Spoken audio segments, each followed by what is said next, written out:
You are listening to the Red Leaf Retrocast, your best location to learn, remember, and relive the past the present. I hope you enjoyed today's anime episode ahead of you, and I hope this also gets you to go check out an anime from the past. And now, on to the show.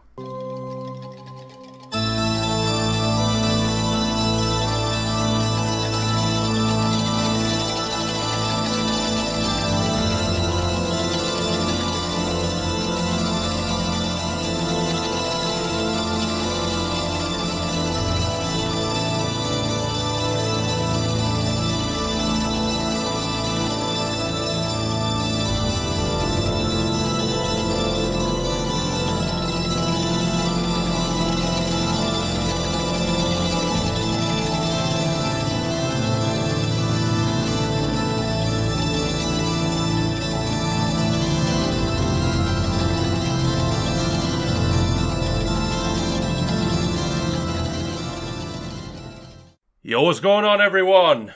My name's Tori, also known as the Anime Top Scholar, and I'm back with episode 48 of the Red Leaf Retrocast Anime Cast. And as always, I'm also joined here by JD. How are you? Yeah, that's me. I'm happy to be here. We got some anime to talk about. We do? Oh, shit. Oh, shit? That's not why I'm here. Wait, this isn't the cooking podcast? We're talking about the anime? Uh-oh. There seems to be a mix-up here. So, yes, this is indeed the anime cast, and we do tend to talk about anime on this cast, and in particular retro anime, I think, is the topic we, for some reason, decided to stick to. I don't know why. Eventually. Yes. But, as you also heard, I'm not just joined here by JD, I'm also joined here by that Mexican guy, Hickey. Damn. Hello. Hola. Buenos dias. Hi. Hi. Man of many words and much culture. Much culture. He speaks many languages. Spanish is one of them. Well, he is Mexican, so... Yeah, makes sense. I hope he knows Spanish. So yeah. I feel personally attacked right now. That was good. That was the point. That was my idea. But yes, we have a nice little agenda to get through today. We're going to be talking... First, I'm going to be doing my movie quest, as I always do, because I watch movies almost every day, apparently. And we're also going to get to a Manga Manhwa checkup by JD and Hickey. And once we're done with that, we're going to do our 2019 spring impressions. And to top it all off, we're going to review a movie that probably no one has ever heard of before. Nobody. Ever. It's completely unknown. That's Akira. Yeah, it's probably not very good, and no one's ever copied anything from it ever. Yeah, I don't think so. Taken inspiration. Never. Like, I don't think anybody ever heard of it ever. So, yeah. So I look forward to this. I hope you're all looking forward to this podcast as well. And, anything going on? You know what I look forward to? Sure. You know what I look forward to, Tori? No. Announcing our High Dive gift card giveaway winner. That is also something we're going to be doing. And, we could do that right now. We could do that right now, so go ahead. So, for those of you the past couple months, anticipating with vigor who's going to win this High Dive gift card. Well, we got our... Yeah, you could have entered many different ways via going to the Instagram, subscribing to the YouTube channel, etc. Lots of different ways. If you left us a review on iTunes, you would have gotten a very special entry, maybe even a gift. But nobody did that, so didn't have to worry about that. So no problem there. Well, after 373 entries and getting rid of some spam after that, we got entry 24 is the winter, who is Jack T. McGinnis. So congratulations from Miamisburg, Ohio. You have won the gift card. Sent you an email with the code. So enjoy your basically 3.5 months of free High Dive. So there you go. Yay! Yay. Congratulations to you. Congratulations. Congratulations to you, completely random person. Congratulations. I went to Evangelion for some reason. I guess it's because of the movie quest, but we're gonna get there. We are indeed gonna get there. So, but before we get there, anything been going on in your guys' life, JD? Oh, well, I got back from my brother's wedding that was out in California. In Chico, which is just outside that town that burned down via the fire last year. If you guys remember that in the news? No, I don't think I do. Okay. No. Well, in the United States, in California specifically, there was an entire town that burned down via a wildfire. So, got to go near there for this wedding. It was very nice. All 8 members of my family made it out to this thing. Which made picture time quite awkward for us because we were just standing there for like an hour waiting for our turn to come while the other family was like 60 people minimum. And that was just their immediate family. Nice. So he's in Hawaii now having the time of his life. Good for him. And I am exhausted coming back from that trip because I almost missed both my planes going to and coming back from circumstances that availed. And I got a real problem with the Seattle airport now because I was in a cafe that was right around the corner from the gate. And as soon as I landed in Seattle from Sacramento, I get a notification that the flight is 3 hours delayed immediately. So I'm like, shit, I'm not going to get into Boston until like 3 o'clock in the morning now. Great. So I go to the gate. I double check with everything. They're like, yeah, come back in about an hour 45 to check out on us. So I'm like, all right, that'll be fine. I'll even sit close so if they happen to announce anything, I'll hear it. So I go to the cafe around the corner. I'm grabbing a couple beers. I'm listening. They're announcing all the gates, anything that's changing, including the one that was right next to my gate. I was at C18. They announced C17, now boarding, blah, blah, blah. I was like, perfect. I will have no issue with anything that's ever going to happen, and I will even show up over an hour earlier in case something happens or something changes. So I'm sitting there having my beverage, talking to a couple guys, watching the hockey game, the Canes and Capitals were playing in, I believe it was Game 6, and so I'm really enjoying it. Having a good beer, drink a couple, pay, go to the gate. I find out that they've been calling my name for the last half hour because they are boarding. But the only intercom that's working is at the gate. So they weren't reaching anywhere else in the airport. So the guy gets all pissed off and was like, what are you talking about? I was right around the corner. And you yourself told me to come back in an hour and a half.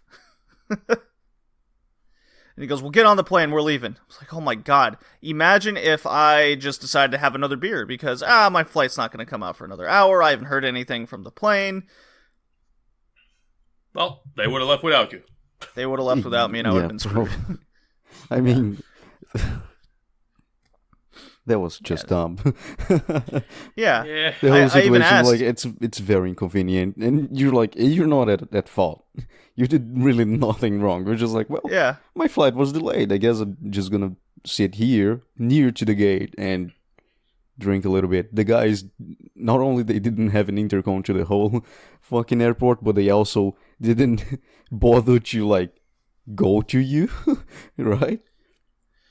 It was very poor management and everything. I even I sent an email to that cafe I was at. And I was like, hey, that gate, their intercom doesn't reach you guys. So I don't know what the deal was there.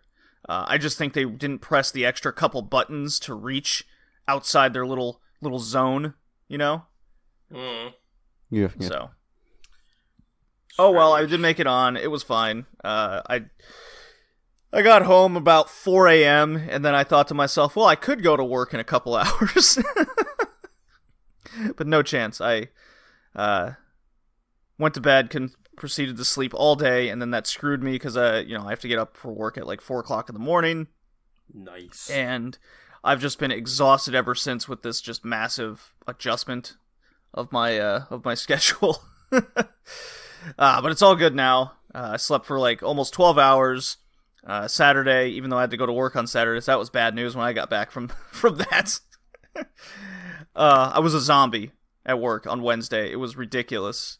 And no more than 2 hours into the shift, when the boss shows up at 8, he goes, Jacob, I'm gonna need you to work Saturday. We're awfully behind on some things, and we got a lot of work. You need to do some more chemical work and everything. I'm just like, oh, why? Saturday was supposed to be anime day. I mean, that was very dangerous what you just said, because you almost melt your fucking face one time. So hey, come on, that was like day 2. I was so inexperienced. I was a young child. Being a zombie playing with heavy chemicals, it's not a good thing. Generally, yeah, you don't want that. Well, it was a good thing that day I didn't have to really mess with any of that. I was just testing pHs and I was just testing a lot of things all day, so it was very fortunate. Just drinking it to see if it was dangerous. Yeah, I was just, I was using all of my senses to test this nitric acid. I was like, yep, still burns. It must be good. JJ gets sleepy, goes fucking drink coffee, gets the fucking acid instead. Just drink the shit. It's like, oh, you shouldn't do that. If you're gonna mess with heavy chemicals, you should be in your top condition. Ideally, yes. Ideally, but They did let me leave work an hour early, but that still didn't really matter by the end of it. It didn't really matter. I had to drive home. I was left in the fucking wheel. Sounds wonderful. How about you, Icky? Anything fun going on in your life?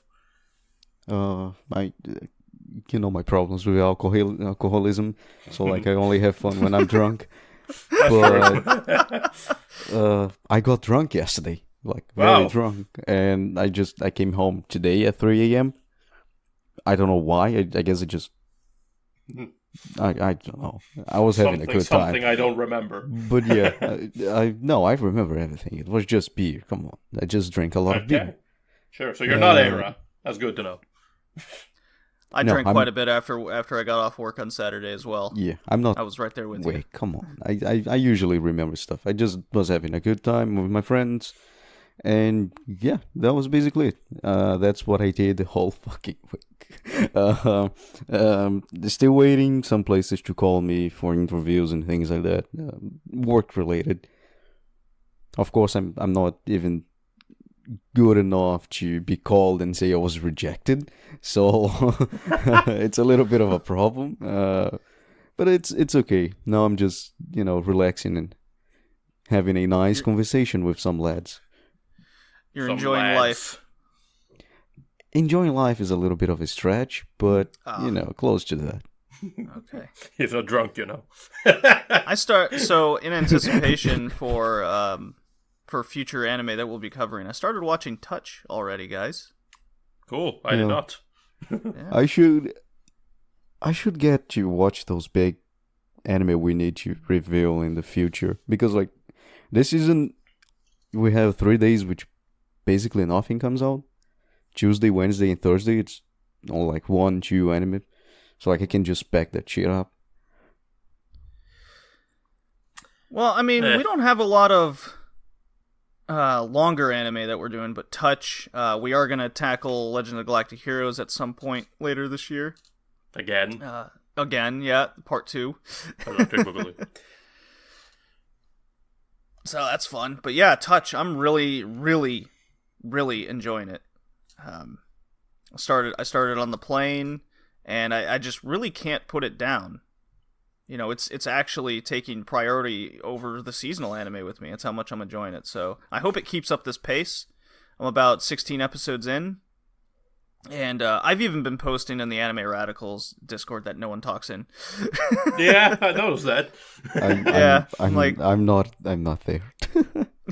But you should fix that. It's just a little of an awkward position right now, so it's just like I guess I missed my chance, and I'm just it'll be weird. Like someone joins, and I don't use like my nickname, my Discord nickname, as my actual Discord name. So like, oh, a new person, where are you? And I just change my name. It's like I'm just that guy from Redleaf. You don't mind me. So, don't worry about it. If you don't say anything, no one's gonna say anything to you. Oh, well, I guess I will join. Let me get my phone. Wow, she literally made podcast. All right, sure. But yeah, no. Anyways, nothing's been going on with me really. So shall we move on? Sure. All right then. We're moving on to my movie questions. You're going to get to hear me talk even more. Is Chelsea going to make the top 4, Tori? They're currently drawing, so I hope so. But that's irrelevant. This is not the Sportscast. Hanover's been relegated with 3 wins this season. That was great in the Bundesliga. This is not the Sportscast, JD. Oh, come on, Tori. Do you have a drop you want to play before going on too. You want to talk about that? No. Yeah. Do you have a drop you want to play before we get into the movie quest? No, I don't want to play a drop. I need you to talk about Wolf Children, for fuck's sake. Fine. I don't know when you're going to do anything. I don't know when you're going to do anything because you don't coordinate this shit at all. It's like, oh, guys, I'm going to play a drop anyways. 48 episodes in, you know exactly what I'm doing. Before a fist fight starts breaking out, let's talk about Wolf Children. So yeah. Let's just see here. Wolf Children is a movie from 2012. That was directed by Mamoru Hosoda. And it was... Good guy. I like that guy. Sure is. And it is by Studio Chisu. So, the summary from Anime Planet says, Hana was a student before she was a mother. She was bright and preppy and her future held endless... Pretty, yeah, that's what it said. You said preppy. Did I? Oh, shit. She was bright and pretty. Kill him with fire. Yep. And her future held endless possibilities. Then she met a man who turned out to be a wolf, and together they built a family. Hana loved her mate fiercely, but fate took him from her, leaving her alone with Who's hungover here? Me. Leaving her alone with 2 unusual kids she didn't know how to raise. Frightened of being discovered, Hana and her wolf children fled to the countryside to build a new life. Raising her little wild things was an adventure. It left Hana bruised, scratched, exhausted, and joyously overwhelmed as her pups grew stronger and wandered further every day. This is a mother's journey. Teach your children to chase their dreams and smile through the tears as they disappear into the world in search of who they will become. Hana wasn't always a mother, but it was always what she was meant to be. Yeah, I guess. That's a good little summary. I quite like that one. I could have done without that end bit, but it's very dramatic. Very dramatic, and just like the movie. I mean, yeah, there's drama in the movie. That can be debated how well that was done, but yes, it is essentially about a girl who falls in love with a guy, and turns out that guy was a wolf. And, they had sex. And then she got pregnant. They had the sex. Yes, they did indeed have the sex, which I always find so funny because that's what everyone is like, oh, he's trying to show this scene to my parents, but then the sex scene came on and it was so awkward. And I was like, I wonder what it actually was like. And then the scene happens and it's like, that was absolutely nothing. Okay. I watched this movie with my mom years ago, actually. It's like, I mean, come on. It's like, you don't see anything. It's like they're in bed. And then it's like, oh, they touch each other. And then it fades. It's like, yep, you know what it implies, but come on. It's not that awkward. It's not like, we've seen weirder things than that. This is Japan, Tori. Yeah. For all we know, someone could have smashed the ceiling. Listen, they didn't touch hands, okay? That's all that matters. If they would have fucking held hands, disgusting. I guess it's awkward to a story point of view, because she's technically having sex with a wolf. I mean, yes. Yes, so, but still, come on. The movie's promoting bestiality. We should absolutely condemn this movie. We absolutely should. That's why I liked it. That's why. But Save it for the hentai cast. Yeah, I mean, let's just save this quote that Tori really likes bestiality. only wholesome bestiality. Only wholesome bestiality. Consensual bestiality is what Tori likes. Oh, there is no sensual bestiality. There is no sex scene. It doesn't happen. It's just them in bed. They laid there. Wow. Anyways, this isn't about the sex. This is about the movie. And yeah, so basically she ends up getting children, and her children are like half human, half wolf, just like their father is. So they can kind of like change to and from, and you know, as kids are, they're pretty uncontrollable. Especially Yuki, the older girl. She is very wild, very beast instinct, very like, if she doesn't get her will, she will just start running around and like complain and then turn into a wolf and start breaking stuff because she can. Yes, of course. Hana is a single mother at this point because while their father was went out to work or tried to catch food or whatever it was he tried to do, he had turned into a wolf, he was been spotted, and he had been put down. So she now has to raise her children alone, and kind of difficult because she can't really take them to a hospital, she can't really ask for help, she can't really do anything like that because, well, her kids are uncontrollable and they will go from human to wolf. So she basically has to learn everything by herself, and as you know, it's the case when you have kids and the government knows that you have kids and you don't take them to the hospital and you don't get them vaccinated and you don't do all these things that are required of you. The government is going to start knocking on your door and be like, excuse me, we are here to arrest you. Well, they weren't there to arrest her, but we're here to check on your kids for you're suspected of abusing your children and yada yada yada. Always the government got to get involved. So they flee to the countryside because at least in the countryside, no one cares. You know, you're not wrong. So yeah, and then she basically has to learn to raise her kids on her own, and she only wants the best for her kids. She wants them to find their own path in life and, you know, deal with that. Whatever they want to be, if they want to be human or if they want to be wolf, that's up to them, and then kind of deal with that. So yeah, no, it's a good movie. It's a nice little. I think we've all been there as men. Yes, we've all had to make that decision. I don't want to go to school today. I just want to play in the woods and be a wolf. Yeah, no, that's definitely true. I've always regretted my decision of being a human and not a wolf. True. I mean, Tori really likes bestiality. Again. Listen! Just explaining. Yeah, no, I mean, it's a really good movie. Especially good movie. The father that I've seen, I thought it was a little bit dumb at the beginning because it's I think, you know, I think it's kind of unintentionally funny. It's unintentionally funny because like he's in a wolf chasing birds and like, okay, that is kind of dumb, and then but then it quickly becomes horrible. Like a very horrible scene because like they take him out of the river and throw him inside of a garbage truck. Yes. And I was, and you know, you see the shock in Hannah's face, right? Because she knows what is going on. She knows what that wolf is actually, and like, oh, imagine like a human and, you know, things like that. Of course, years later, I would work in a prosecution office, and I saw things like that, and you know, it's kind of shocking. As I understand now why she's so shocked. And for me, when I watched it, I was way younger, and I was like, damn, that scene went from being very unintentionally dumb and funny to being very shocking. See, I questioned immediately why they just didn't go out to the countryside upon getting pregnant.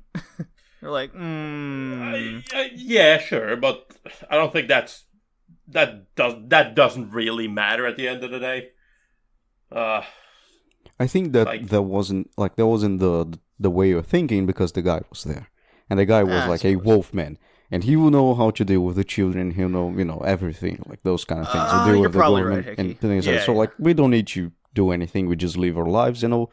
You deal with like the human side, I'll deal with the human and wolf side. But then he just tried to catch a pigeon and died. Silly man. he wasn't the only one who almost died trying to catch a pigeon. Anyways, that's spoiler. So yeah, no, it's a good movie. Like I said, there are some other like more dramatic beats and whatnot, and kind of that like stereotypical grumpy old people and stuff like that. It's a coming of age story. No, I know, but mostly right now I'm referring to the other characters, not the children. That's like it got a little bit old at times. Like I don't particularly like the whole like I understand like again grumpy old people when they're out in the countryside, right? But I don't like that whole like I didn't particularly find it all that enjoyable. Or like tsundere, like I hate everyone. Let me help you. Mm-hmm. So I guess like that's. I get it, but like at the same time, sure, whatever. But like still, as far as the movie is concerned, like the story and just teaching, teaching children how to be children, and letting your children live, and basically trying to sculpt their future without getting in the way of what they want to be, and all that stuff. It's a nice movie. I liked it a lot. Yeah, I did as well. It's one of the very few moments where Mamoru Hosoda finds a story he can actually do. It's one of the best bestiality stories. That's fucked up. Really know where to focus on the most important parts of this of Wolf Children. It's a very wholesome bestiality.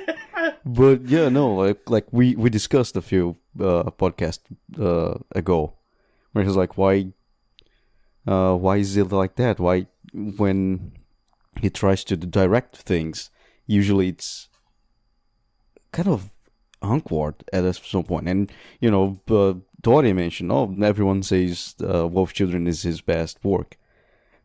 And I kind of agree with that. It's still at the end has his way of, and life is just like that ending. But still, the direction work in Wolf Children is really, really good. The acting was also on point. Yes. I guess because it doesn't show you a idealized Japanese life so from time to time, because anime likes to be very romantic. Yep. When it comes to those kind of things, and you have her like dealing with children, and the children just running around, and she's trying to work, or like she's sick or something, and the kids won't shut up. She ends up like exploding in the children from time to time. She gets angry and things like that. So it's not very idolized, and it's something I can really appreciate about this story. Yeah, I also like how you meant to like sneak in the whole like difficulty of being an adult. And I don't just mean like the difficulty of raising wolves, but I mean like the whole thing at the end there with like I said, she's always wanted to like let them choose their own path for the future and whatnot. But then obviously as what happened that towards the end she is a little bit more apprehensive about letting them choose their own path. Like you must kind of let your birds leave the nest. Yeah, she kind of has her own idea of what would be, or rather what she want to be the best for their children, or at least one of them. So I like that I managed to get that in, because it is something that obviously parents will have to deal with at some point. It is like your idea of what's best for your kids and what your kids themselves decide what's best for them isn't necessarily always the same idea, and it's not exactly always easy to just accept that, especially once you know that kids can be fucking stupid and they can make some fucking dumb decisions. Even the kids, the transformation in character from the kids, like they basically switch personalities. Yeah. The girl is very wild when she's younger, and then she grows to accept being a human and liking being a human, while the guy, like the boy, just is like, yo, I just want to run naked in the woods. So I can respect that. Yeah, I mean it's a very respectable choice. Everyone wants to run naked in the woods after all. But yes. So yeah, no, definitely. Well, like I said, I said that a couple of I think it was the last podcast where I said that I know a lot of people regard, Wolf Children as also their best work, and maybe it is, but I hadn't seen it yet. But now I have seen it, and I can also say that, yeah, well, I also haven't seen stuff like Boy and the Beast yet, but so far, yes, Wolf Children is my favorite Hosoda work. I still need to see The Boy and the Beast. Yeah, the other same. bestiality one. Same. The other bestiality. Yeah. I've watched it recently, and, it's this I won't say anything. I won't say Bestiality anything. out of 10. That's fantastic. So yeah, and just kind of short. Over this quest as well, I've also watched the Eva rebuilds, and I recently watched Eva 3.0 to finish off the rebuilds that are out, and just to give a little bit of my thoughts on them. I do like Eva, I really do, and these rebuilds started off well, giving a kind of not even alternative take, but like I've heard a lot of the theories about this kind of taking place at the same time as the events of the real Evangelion, as I like to call it, takes place. show. Yep. So, and I don't so much think that's a theory as much as they are very, very, very eager to try to tell you that is in fact what's going on. Especially if you know, I'm not going to pretend like it's hard to pay attention to his stuff. Like, you have, more hidden stuff. I would call hidden, but like the Red Sea that's always there from start to finish. Then you have the other parts where the characters are literally going, "Oh, this time I will save Shinji," and shit like that. And it's like very on your nose, I feel. And while I did like Eva 1.0 and Eva 2.0 a lot, they're fun movies, they're nice action movies, but then Eva 3.0 happened, and they basically just took that, like, in your face, like, let's really show our hand, and I don't know, shit got weird, and I'm scared for Eva 4.0. Yeah. Because obviously they're going to keep this up, and yeah, I don't particularly like this new direction.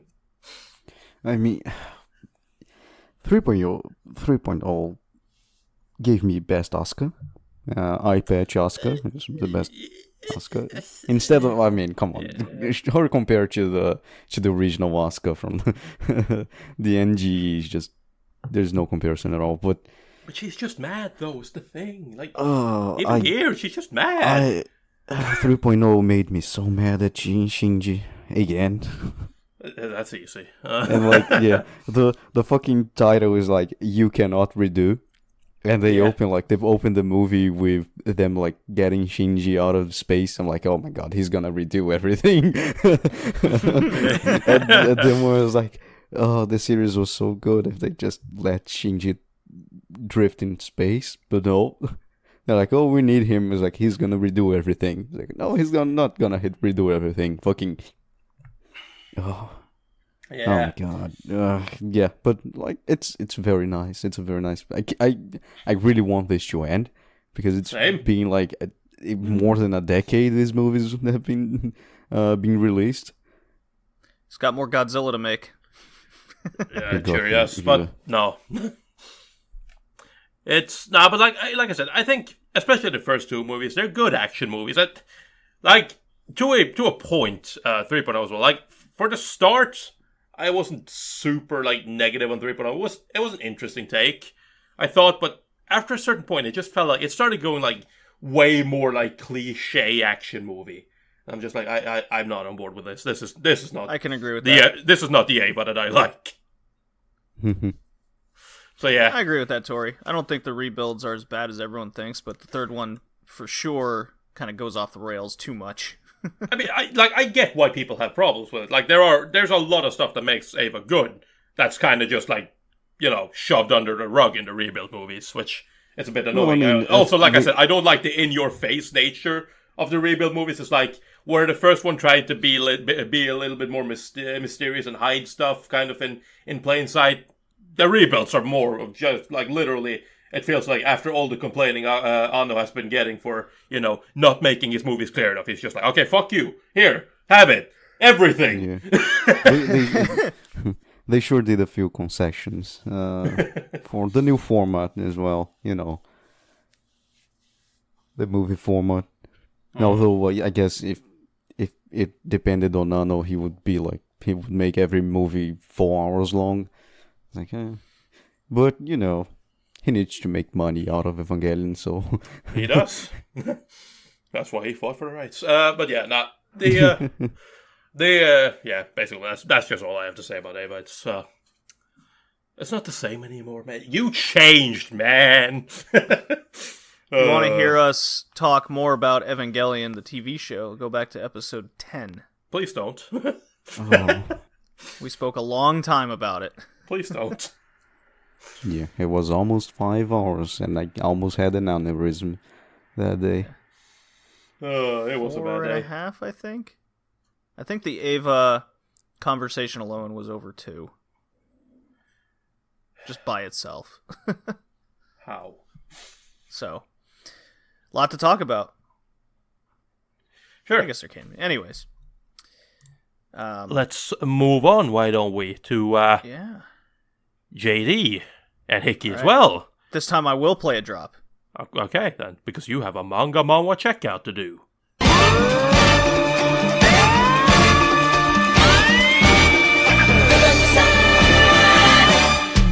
I felt like I had to play the Lupin drop in specifically because we found out, 2 weeks ago, in between casts, that Monkey Punch had passed away. Yep. Yeah, Yeah. Sad unfortunately. days. Especially from a cast, all three of us love the Lupin series quite a lot. So, we have covered the first original season from the early 70s, and sometime this summer we're going to do a triple feature Lupin movie, because there's a bunch of movies to go over. Yeah, movies and specials. So that's going to be a fun one. It's going to be our Lupin love cast in honor of Monkey Punch. So, all right, JD and Hickey's Manga Manhwa checkout. For those joining us for the first time, this is a segment where each episode we highlight a manga, manhwa, or webtoon after reading the first volume or a certain amount of chapters, however we feel. And this is our 8th one, covering the original manga Ghost in the Shell.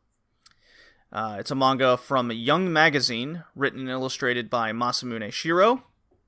You might remember or recognize that name from our previous episode over New Dominion Tank Police. This was released in 1989 all the way to 1991. It's 1 volume and 11 chapters, so 2 years for 11 chapters? Pretty good. Pretty good, right? I mean, I read Berserk, so like for me that is actually That's normalcy. Yeah, that's a very good number.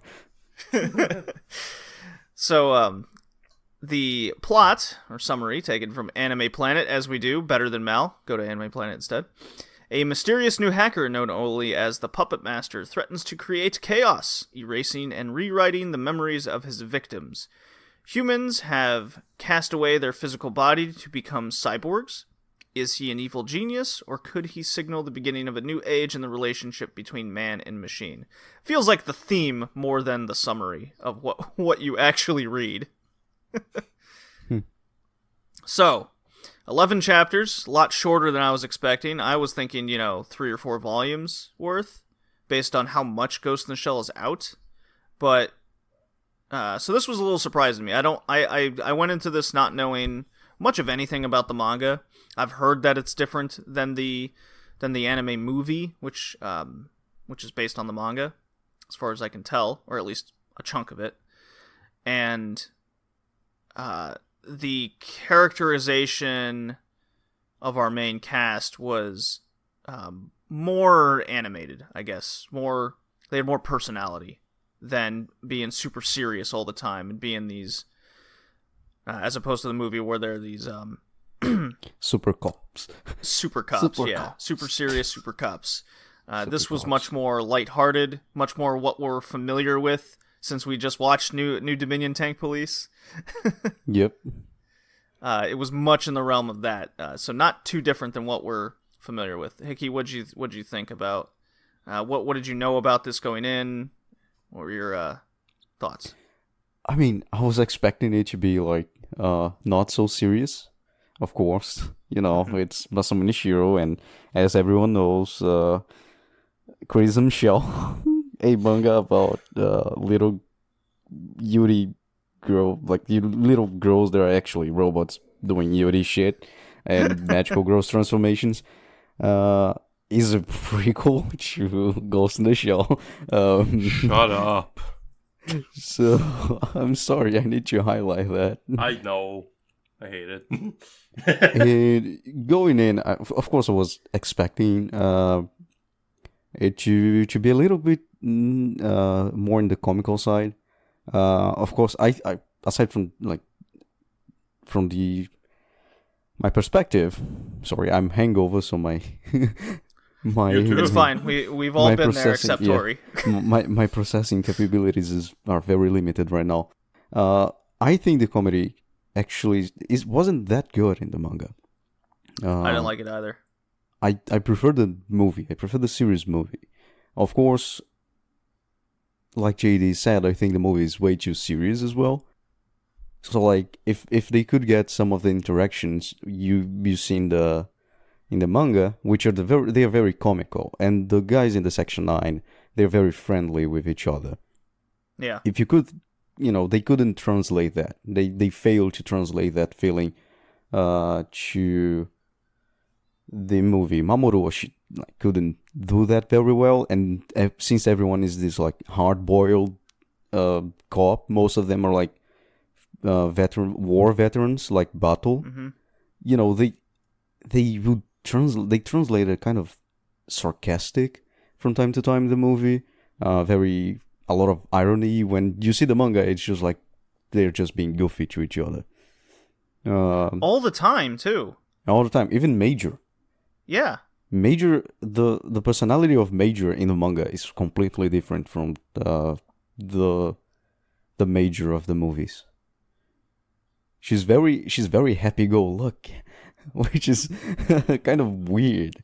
It was I guess the most jarring, because Bato is very ironic when he speaks. When his way of doing, he's always kind of joking around. Of course, he's a war veteran. Even though he's the war veteran, Bato's character in the manga was exactly what we expect from Shiro, where there's always that male character who likes to fire guns. Of course. Always. I mean, there's a chapter in it where he's just staking out a place and he has a bazooka and like his body's covered in bullets and he's just waiting for the go so he can shoot all these things off.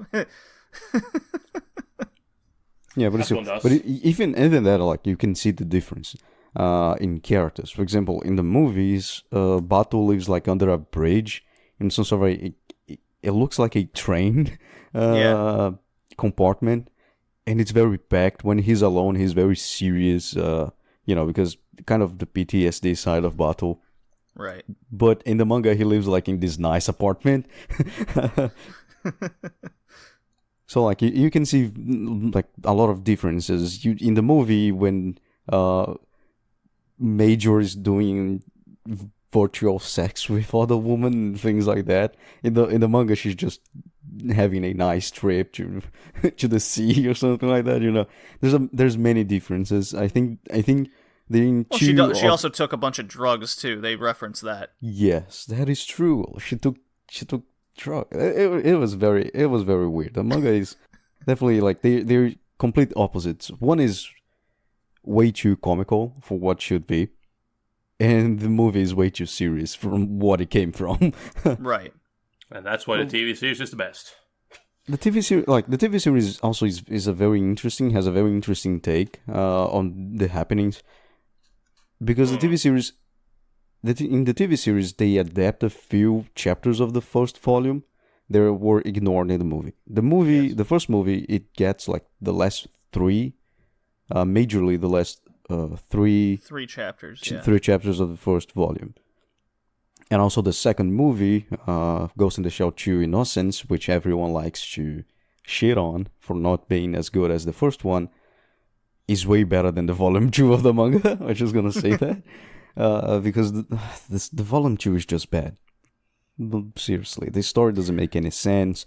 You have psychics going on, and Major became kind of this omnipresent being. It was just way too confusing, and quite bad, to be honest. Where in the movie she still became like this omnipresent being, because she. Spoiler, and then of course she doesn't need to spoil it anymore, so of course, that is shown a little bit in the confusion of Battle, as he experienced a little bit of PTSD, and seeing a child major going around telling him things, and you don't know if it's actually her or not. It's just Battle being a crazy dude. In the manga, however, it's just like there's this psychic war again. The government is hiring psychics to go into the internet and do shit. It's not good. It's just not good. I didn't care for the manga at all, especially Volume 1. I thought it was just very jarring in what was expected of you. It didn't set the scene at all. It doesn't give you any of the characters. Shit, I think they mention Ishikawa about 4 times before you even see him on a page. Like, the manga does a lot of that, where it just has you assume a lot, too much. You don't get the technology gap between eras. You don't know it's very wordy, which is very Ghost in the Shell, but even for a manga, it was just there would be things you'd be reading on a couple pages, and it's just nothing but words on there. There's hardly anything drawn, right? Yeah. That was it was stacked with, oh my god, it was just the layout. Dialogue. You couldn't see anything because everything was a vellum text. It was just a word bubble, but it was more like a panel of text. Yeah. When something was happening on a panel, or they're about to go do the next action scene or something, it's just words instead of showing you. So even the show don't tell, in this manga, it's trying to tell you things, but it's so many words that tells you nothing about what's happening. It's very strange. I mean, it's also, you can see where Mamoru Oshii went to get the references for the movie, because you still have a lot of very interesting and serious things happening, like when Bato and I think it's Togusa, is it Togusa? They're like going to get, like, trying to find this guy, and Bato goes to him and tell him, you are a veteran soldier as well. And the guy's like, I don't know what you're talking about. And he's like, I know that scar in your lip. You were tortured by the dentist. And he pulls out a knife and, cuts the scar open. Just like this dentist guy in the war used to torture the prisoners. Right? And that happened. I think it didn't happen like that. But I believe it happened something similar in the TV show. So, you still have those kind of things. Of course, they are so minimal. But they are very easy to point out, because it's what you were expecting from Ghost in the Shell. Right. Yeah. I can say this is an instance where the manga is not better than the TV show or the movie. Yeah. Shocking. Shocking, right? Yeah. It's Shiro, right? Yeah, it's one of those things. Was like, he is definitely one of those mangaka who has a overly high, in my opinion at least, an overly high star. Like, oh, he created Ghost in the Shell. Yeah. Technically, he did. Technically, he made all these things, but somehow everything. I agree with you. He has really good ideas, but the execution is not the best. Yeah, I appreciate him, because, I mean, because of him, we've got some good stuff. But at the same time, it's like, as a mangaka, like, basing him just on his personal story, I don't think he's that good at writing stories. Well, he has. I looked at his body of work, because I was like, man, I'm just not into this, and I love Ghost in the Shell. It's one of my favorite franchises. Then I'm reading the manga all excited, and I go, this isn't good. I don't like this. Why don't I like this? It's the same thing. And then I'm looking at his body of work. All of his works are like 1 volume long. Yeah. All of it, except one, which was made into a TV show, and I've never heard of it, and it has terrible reviews. Yeah. Yeah. Well, welcome to his life. Kakuku no Pandora. Yep. That's the Yuri, one. Yeah, it's Yuri shit with little robot girls. With magical girls transformations, that is actually the prequel for Ghost in the Shell. God. When they connect their weird. vaginas. But again, he has really good ideas, but the execution is not so good. Let's put it like that. Yeah, so I At don't least- at recommend least, yeah. the Ghost in the Shell manga. I don't recommend it. I don't recommend Masamune Shirow. Yeah, I mean it is very hard to recommend, especially because the art is also not so good. What art? I was only reading text. When you When can you see should the be art. a light novel writer, but for some reason you decided to make manga, but you forgot that you need to draw. Yeah, it is just wall text with cartoony looking characters. So yeah, at least the Puma sisters appear again. So Dominion Tank Police is the same. It takes place in the same universe as Ghost in the Shell as well. Sure does. I did like that when you when you texted me on Discord with that. It's like, God damn it, JD. Yeah, because we were joking when we were like, oh, it's probably the same universe, and we read the manga, and it's like the Puma sisters are in the Soviet Union for some reason selling shit. Yeah. I'm like, what? How did they end up in the Soviet Union? But regardless, I was like, because we're joking, I was like, yeah, good joke, and I read the manga, and they are there. I was like, God damn it, JD. Yeah. So if we read more volumes of something, the characters from Pat Labor and Dirty Pair are gonna make an appearance at some point. Let's do it. Oh my God. Tori sighs. Yeah, Yeah. Well, anyways, no go. Such a shame. Man, disappointing. Oh well. Moving on. Let's see here. Spring impressions. Here we go.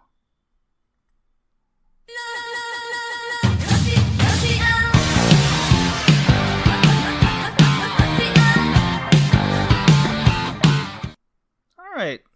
It is our spring 2019 impressions. We got 3 anime each, and I put 3 very popular anime at the end.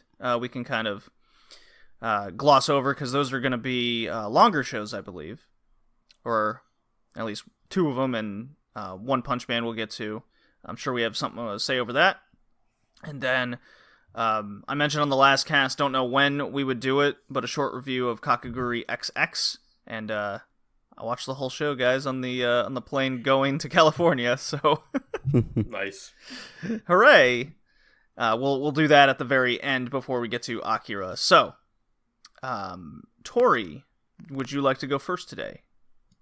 As usual, yes. As usual. Let's see. Well, you are best host and the top scholar. That is true. And where can they find you, the top scholar? They can find the top scholar at the anime top scholar on YouTube, where I recently uploaded, uploaded a video about Kino's journey, and man, that bombed. Just like our podcast episode. Yeah, no, I was pretty much expecting it, but a friend had been asking for a while, and I was like, sure, let's make something he actually wants. I wish I didn't. This is why you don't fulfill other people's requests, guys. It only comes back to bite you in the ass. Anyways, this isn't about that. This is about the spring 2019 anime. So let's talk about the first one. Let's talk about a anime that is so well known that I don't even have it up yet. Let's see here. It's called Nande Koko ni Sensei ga. And God. Yeah. Why that one first? Because sorry, would you like me to do any is a of very good human being, and we all should worship her. What? What he said. Anyways, because JD, this is a short, therefore we'll do this very short. Okay, basically, right. Anally? No. Suppositorily? Suppositorily. Suppositorily, we'll do this. Yep. Anyways, the synopsis is 17-year-old Ichiro Sato is an average teenager who always happens to find himself in perverted situations with his teacher, Kana Kojima.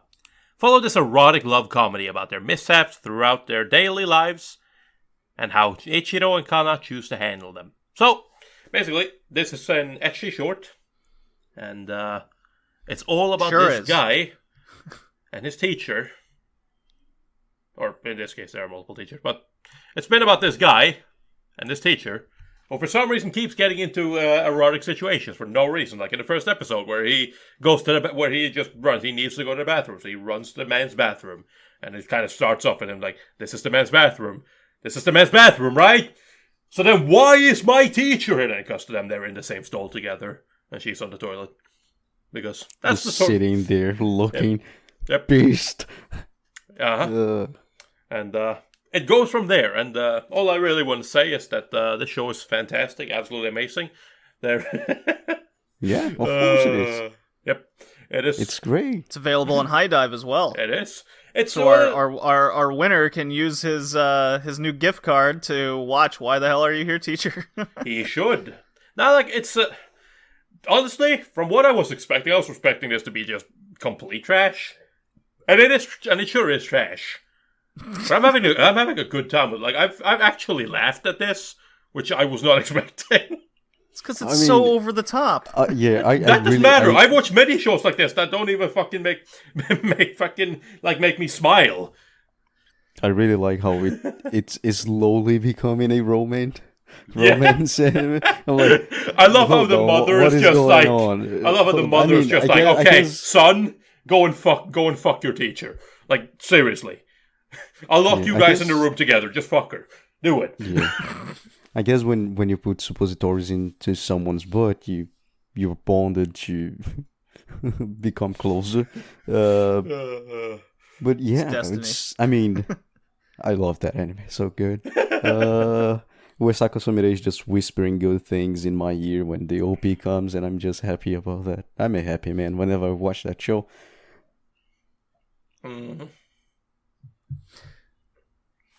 So Anyway. yeah, it's I watched one episode, and I think I got it. I get it. It's it's trash. You want trash? You want to laugh at trash? Who doesn't want trash? Well, That is actually I mean, when it comes to to anime, at least, that is a very good point to make. all right, Hickey. What's your next one? What's your first one? My first one is just something I threw in the list because I'm not really excited about many things. But I enjoy the show. It's a niche show. So a lot of people won't like it. Which is Chokado Girl, Amazing Stranger. The synopsis is Buida Haruto, a hardcore otaku with no interest in 3D, real woman, my man. Once appreciated figures from afar, accepting that if you get into them, there's no turning back. Also very true. However, when Nona, a character from he loved from an anime called Gross Planetary Investigation, he had a figure of her released. He ended up purchasing it, and then that night, the figure of Nona somehow came to life. And a couple-like lifestyle between a man and a toy began. I love that. That ending for that synopsis is so sad. But regardless, yeah, it's basically like that. It's a very niche show. I'm liking so far. My anime list doesn't seem to be liking it. The mall uses because the score is quite low. Animation is fine. The Anime Planet score currently has it at a 2.2 out of 5. Yeah. Yep. But like at the early 2000s, we had a lot of those shows, where like miniature people, usually robots and things like that. And for some reason, I watched a bunch of them. I don't know why. Really, yeah. Regardless, it's a show I like. It's a type of thing I like. It's making a comeback. I think there's like someone released a manga yesterday about like a palm-sized high school girl, because why not? So yeah, it's a very inoffensive show. Trends roll around, as they say. Yeah, it's a very inoffensive show. Toy come to life, and I guess it's just otaku fantasies. So yeah, but still, it's a kind of show I'm watching. I didn't have anything better to talk about. Anything like I want to highlight. Well, there's a show I want to highlight, but it makes me angry and happy at the same. It's complicated. But regardless, if you really enjoy those kind of shows, especially early 2000s, it feels early 2000s to watch it, but with a better quality, better animation quality. So, yeah. That I agree with. Yeah. Yeah, take a look. You recommended to me to check this out, and I watched episode 1. It's very odd. It's definitely not for me. Oh yeah. But you can see when I was talking like, oh, this feels very late 90s, early 2000s in feeling. Yeah. Yeah, it certainly does. Simplistic character designs, a lot of the premises we haven't seen in about 15 to 20 years. Yeah, it's exactly what you said, Hickey. Yep. I won't be continuing the show. But... No, I don't blame you. It's very it's for a very specific public. For sure. Hickey. Yes, I cannot deny that. Look, could you stop highlighting how my life is bad and sad? No. Jeez. No, I cannot. All right. So I will go into my first show, which is something I anticipated going into the season. I'm trying to be a bit different than I think the previous 2 seasons, where I just pick 3 popular shows and talk about it. This season had more. It seemed to be more gearing towards my taste, at least for some things. And so this show is called Robi Hachi.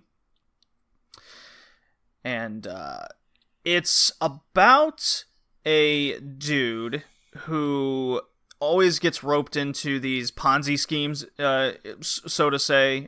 He always wants to make a quick buck. He ends up in debt. Runs into this young guy who's very serious about life. So the how they meet was Robbie's. That's our main character, Robbie. He gets his bag stolen. It has his next Ponzi scheme investment money inside it. This kid ends up catching the dude, gives his money back. They have this odd conversation about how Robbie kind of lives in the moment, while this kid named Hachi, he takes things very much by the book, so nothing surprises him because he never goes outside his comfort zone. So it's got a good little dynamic between the two. What ends up happening is the next day, turns out his scheme doesn't, his new investment doesn't pan out as it always does, and Hachi works for this, I want to say a gangster guy, a debt collector. So that's what he's doing. He goes and he's like, hey, look at this. And so Robbie escapes to space after some hijinks happens, and Hachi, because he was locked in the bathroom, now has joined him on the journey. He's all excited because he's going outside his comfort zone because he's with this guy, Robbie. And so that's the first episode. The next 2 is where the show goes a little bit interesting, where they go planet to planet. They go to Mars in episode 2. They learn about how Mars has a really horrid tourism thing where once in the past Earthlings visited there, but there were these people because Mars atmosphere caused them to wear these certain suits, and they look like octopi.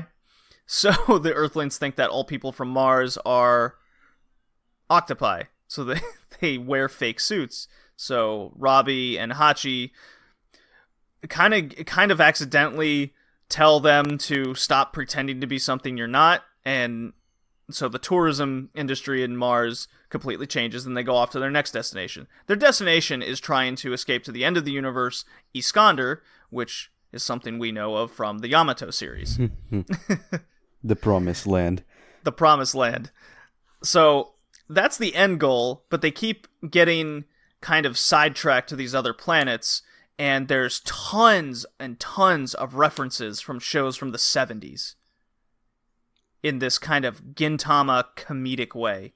So going planet to planet, trying to get to Iskander is kind of like the Galaxy Express series, where they're going planet to planet, stopping, learning about what's going on there, and till they get to their promised land, right?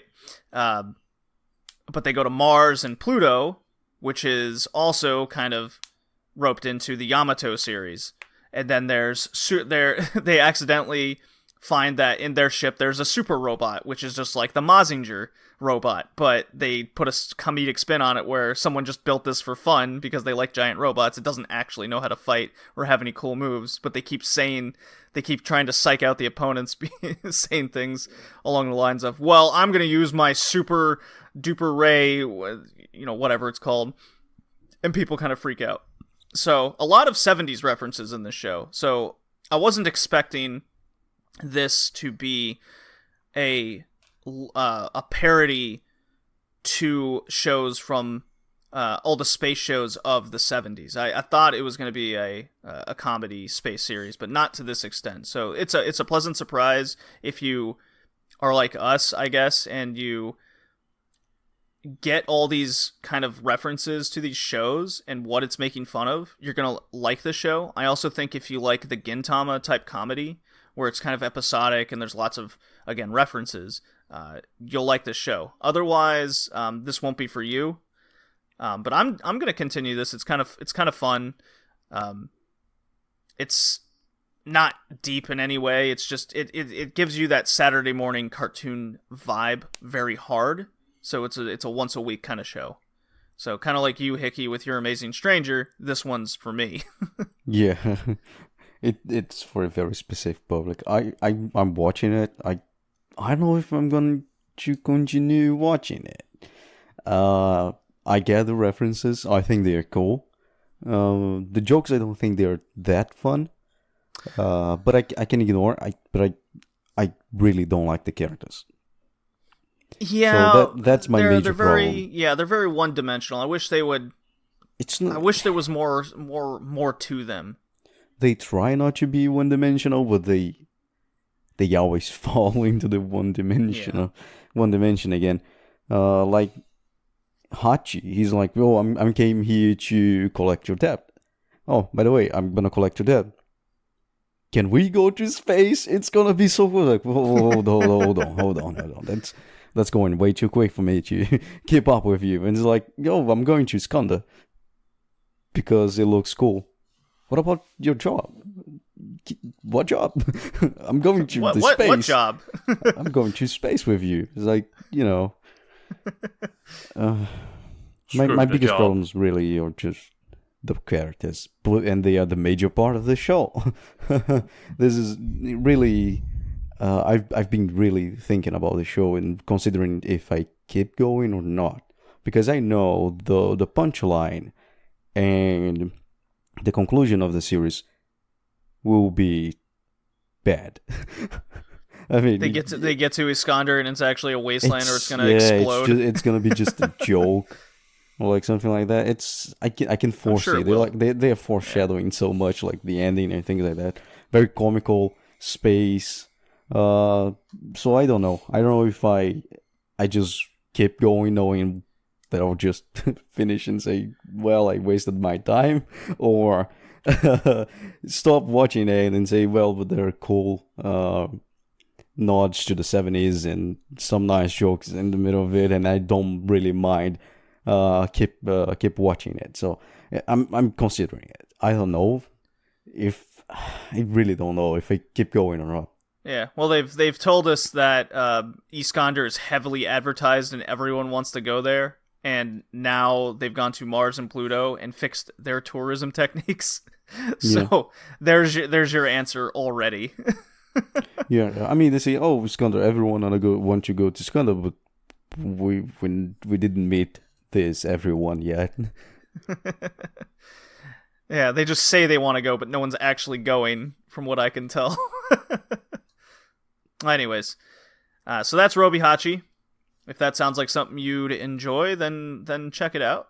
If not, let's go on to Tori's second show. Sure. So up next, I'm going to talk about, at least according to Mal, one of the most popular shows this season. Which don't go to Mal. Go to Anime Planet. You fool. Understandable. No. I refuse. And that is Isekai Quartet. Oh boy. So, basically, the synopsis from Alice, a mysterious switch appeared one day. A mysterious switch appeared one day. Upon pressing it, they were sent to a different alternative world. There are also characters from other alternative worlds gathered there. Wow, amazing. Yes. Basically, it's the character Do you go to from... Mal just to irritate me or to read their terrible synopses? Both. All right, just make that clear. Basically, what it is characters from Konosuba, characters from ReZero, characters from Overlord, and characters from Saga of Time and Evil were all sent to the same alternate universe, which is a school. So now they're going to school, and comedy appears, and it's essentially fan service for fans of these shows, and so far, after having watched, 3 episodes? Yeah, 3 episodes. It's, I can safely say that the show's actually pretty funny. All things considered. It's a pretty funny show. They managed to keep the humor of each respective series, while at the same time blending it with each other. Like, for example, I like how Aqua keeps wanting to try to kill Ainz because he's undead. So he needs to die. That's great. The scene, turn on that. Oh, just to turn on that. It's not, oh, it's hurting me. It's just like, what the fuck is going on? A guy just came in, beat up a god, and said sorry. Yeah. This world has serious power balance problems. Yeah. Because, it's a goddess and he can get killed by a goddess, but then a fucking regular human just... It's like, what the hell is going on? And it's just a whole lot of that, like, fucking... trying to, characters with either similarities, they tend to get along or stuff like that. It's nice. It's nice Isekai fan service, and it knows what it is. It knows exactly what it's trying to be, and it does a pretty good job at it. The jokes are pretty nice. It's got absolutely, apart from a couple of references, it has no real connection to any series apart from the characters. So it's a funny show. So if you're into these shows or into Isekai at all, I would highly recommend it. It's a fun show. A lot of people seem to be watching it, so... Yes, that's why it says one of the most popular things this season. Yeah. Yep. Alright. That's it? Next? Moving along? Yes, it's a short. Fucking... Chibi short. Right. There isn't that much to talk about unless you want me to break down the jokes, but... No, it's fine. Jokes are great. I cannot wait for Subaru... Kazuma, sorry, I almost said Kuzuma out of a habit. Kazuma and Scrub Manga to be together is like discover they're basically the same person. That'd be great.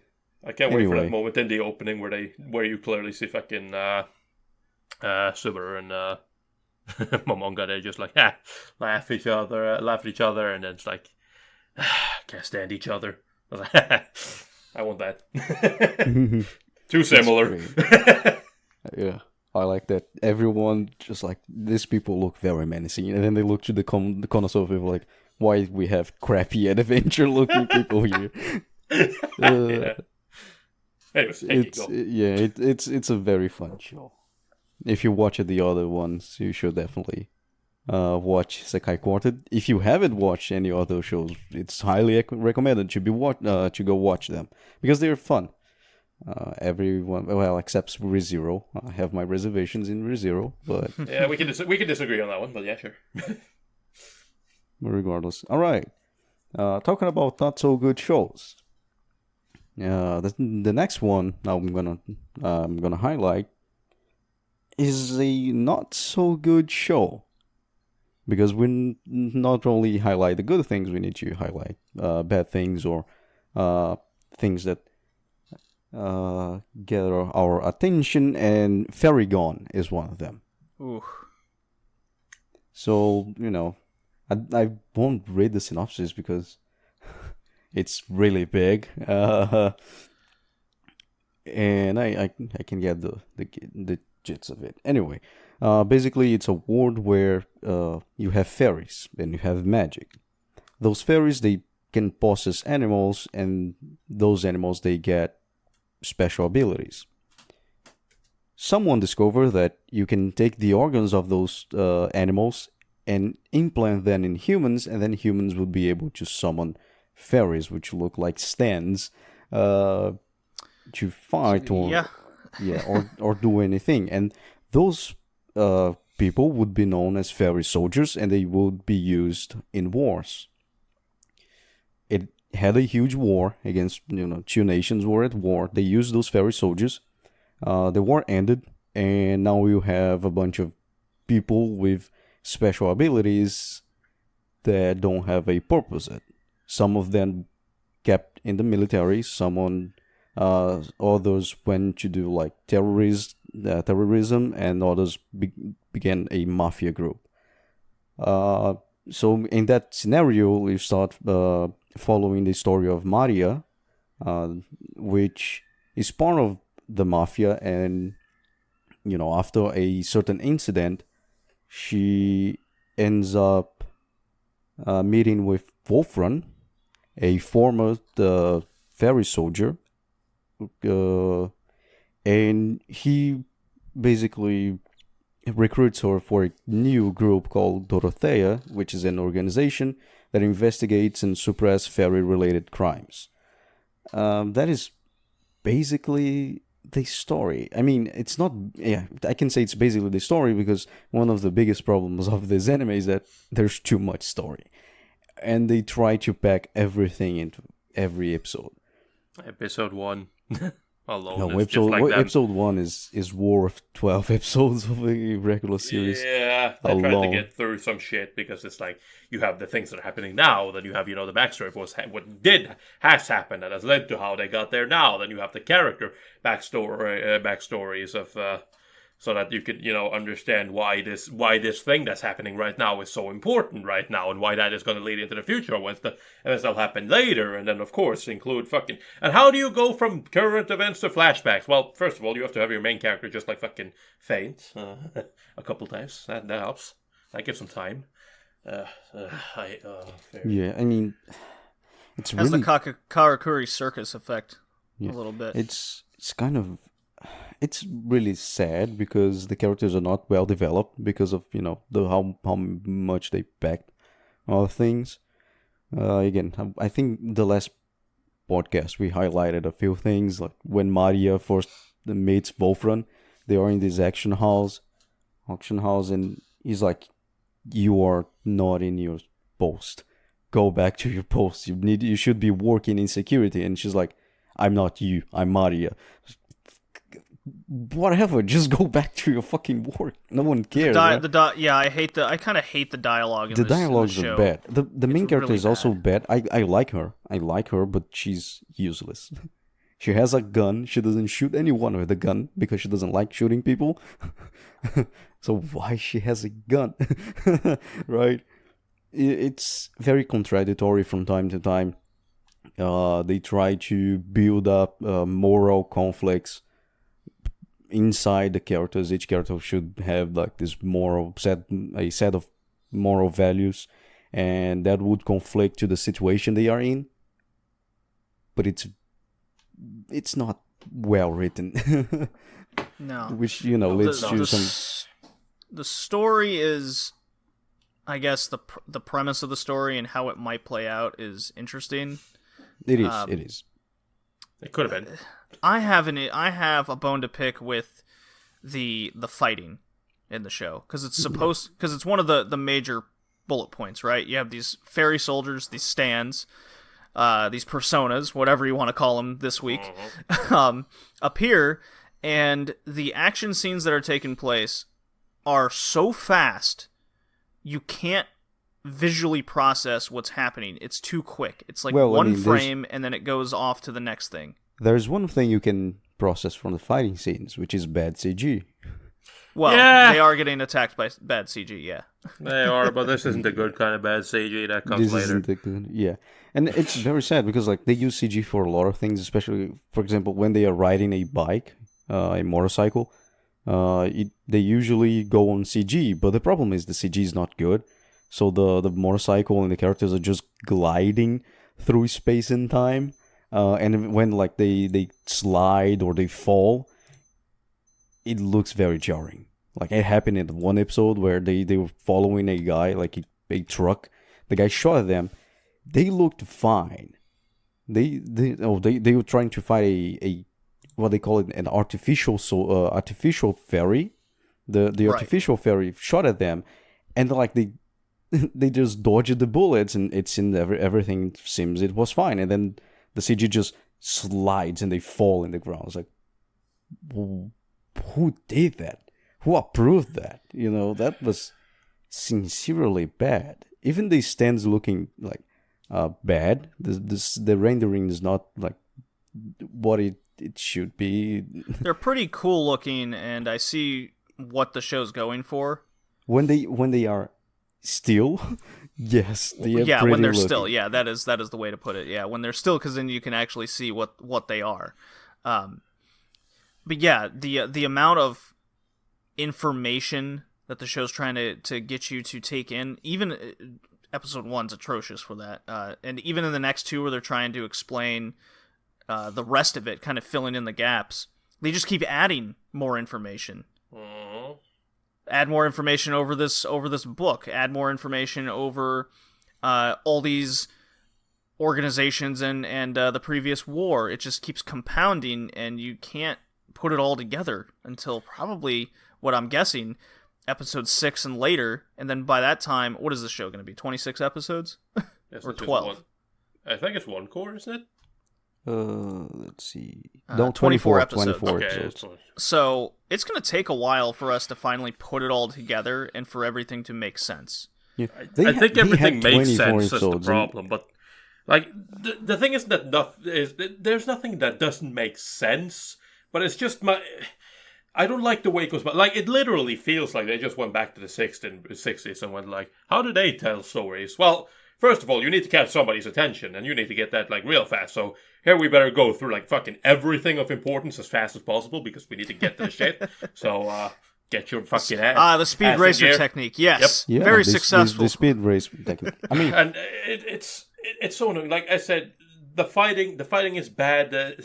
I hate to be the guy that said this, but I said this before the season started. Everyone was so excited for this, Yeah, and I'm I like, I'm not agreed with excited. you. It's a PA Works original. PA Works agreed original with you. lately have been terrible. But everyone's like, nah, this was going to be different. And no, yeah, I it agree is not with you, different. but I chose to be optimistic.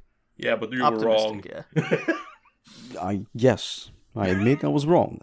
I think the story, the gist of it, the universe, the building is very good. They had 24 It could have been its own episodes. story that they could have done instead. Yeah. They have 24 episodes, and they choose the first 3 to like make the introduction of characters you don't care about because the dialogues are bad. A main character that it's virtually useless because she does things, but they don't contribute to anything. She doesn't even talk either. She just stands there and listens. Yeah, I mean, right. But like, she's virtually useless because she's the main character, so she's driving the story, especially her conflict with the thief. What is her name? Veronica. So like, but the problem is, she has a gun. She has a hunting rifle, but she doesn't like shooting people, so she never technically uses the gun. When she uses, like, she fires in the ground or things like that. She goes like try to hunt someone or try to find someone, track someone down or arrest someone. She never succeeds on it. Right. So like, she's always there. She's always doing things, but it always leads to nothing. Yeah. Nothing relevant. And then you have Wolfrun pulling everything out of his ass to make this story progress. Yeah. You know. No, so like, you have a bunch of, so since the dialogues are bad, you don't care about the characters. They introduce a shitload of information of the world, and you couldn't care less. Yeah, Because that's exactly my problem. Because here's the key to a story. When you want to make a good story, right? The most important thing of storytelling is to get the basics down, right? You don't need to make stuff overly complicated, but you need to get the basics of a story down. You need to tell stuff in a certain order. You need to stick to an order. You need to decide how you want your story to be fleshed out. That sort of stuff, and so you can then you can add in stuff over time and expand on that. what Fairy Gone does wrong right off the bat, at least in my opinion, is that it tries to be a story that builds on another story that's already happened, that they want them to try to explain to us at the same time as they're trying to explain to us the new story that's happening after the fact of an old story. So it's like, they try to make something more complicated than it needed to be for no reason. Because it's not like, so far, what's happened before really hasn't been all that relevant in any other way than to say that this is why these things exist right now. That's why fairy soldiers are a thing. Even though they were a thing back then as well. And that's why some people are good and some people are bad. But realistically, they are just a part of this organization and they're a part of that organization. And they steal and try to create artificial fairy soldiers. And but unlike us, who are also technically artificial, the fairy soldiers, but whatever. Yeah. Like, it's really bad. Like this story, it's a big problem for me. Like when you study those kind of things, like if you need a good story, if you want a good story, not storytelling, which is another thing, but only the story, you need simplicity and be cohesive. That's the only two things you need. Fairy Gone starts convoluted and disconnected. And then you go to the storytelling. It's how you get the elements of the story and, tell a story. Which you need... Now you need the deepness, but very controlled deepness. And coherence. Because, if you start something, it needs to lead to an end. You just don't go sidetrack that much. And then the other one is... deepness, coherence, and regardless. If I forgot, it doesn't really matter. It's not that important. So did the show. Well, like when it comes to the storytelling, and you have the opposite. It's shallow because you don't have time to get into anything. It's not very coherent because you don't understand what is going on, and the characters do useless things most of the time, so it started something, but it's not progressing. Yeah. But here's my thing. Oh, escalation. Well. The other one is escalation. You need escalation. Tension needs to rise. Yes. But that's... we started already with like the tension in the max point. Yep. And the person who gets the story is just lost, right? Yes. Because everything is the opposite of what you should do to get a good story and good storytelling. Yep. No, but like the thing as well, because fuck, I forgot what I was gonna say. Damn it. It's okay. All right. It's okay. I think we've spoken enough about Fairy Gone. Basically, I'll probably give it maybe a couple more episodes, and if it just continues this trend, I'm out. I remember what I was going to say. What I was going to say is, like, the biggest thing is, like, as well, for me, this show, like we just discovered, this show's going to be too core. But it really makes me wonder, with them shoving everything they can into these first episodes, I wonder how the hell this second core is going to play out. Because I'm afraid we're going to get a Kuromukuro situation, where it was like, first half, everything. Second half, nothing. It'll be a Fairy of the Week in the second half. Watch. Yeah, but like literally, like the Kuromukuro problem was that like in the first half they tried to cram every piece of story they could. So then what happens when the second half rolls around? Well, they have a lot of episodes to work with, so they have to hold back. Therefore, for weeks upon weeks, nothing happened. All right. Yeah, anyways, yeah. That was a lot of Fairy Gone to go over. So, show I wanted to do my impressions on is a show that has returned to the forefront. It is a Netflix show, which all of it's currently out, but I'll just talk about the first 3 episodes. It is Ultraman. Have you guys heard of Ultraman? I have, and I don't care. Yes, Ultraman is really good. Ultraman is a superhuman robot show from the 70s.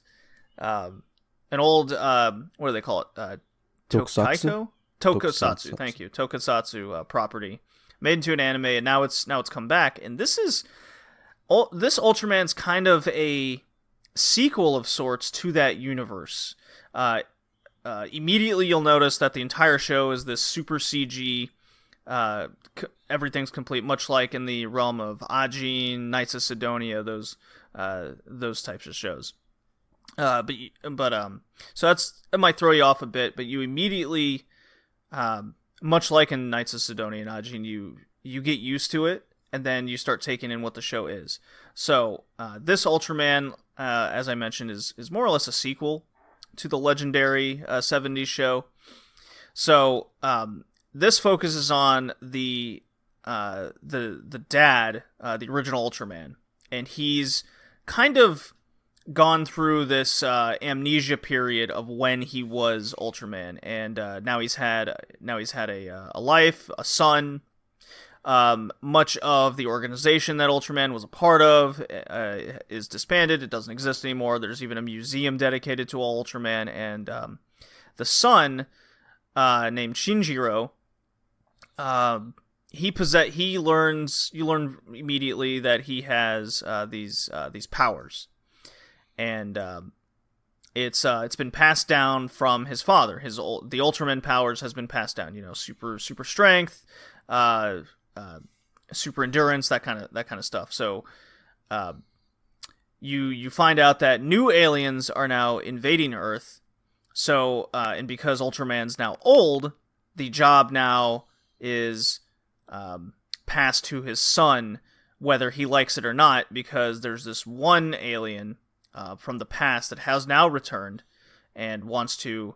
We don't know what that particular alien's motivation is, but he confronts the son when the son's going through his teenage angst period of like, why do I have these powers? Very, very Marvel and DC kind of,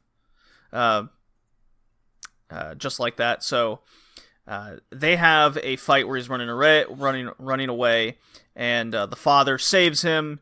So don't talk to your parents or your son about all these things that you probably should have. Regardless, they have a battle. The son dons a new suit. Turns out the organization was never disbanded. It was in hiding. And they have this new objective of they want now to the world to know that aliens do exist. And you get a couple epic fights. And the fight scenes are amazing. They're super well coordinated. They're fast, but not fast enough where you can't keep up with the screen.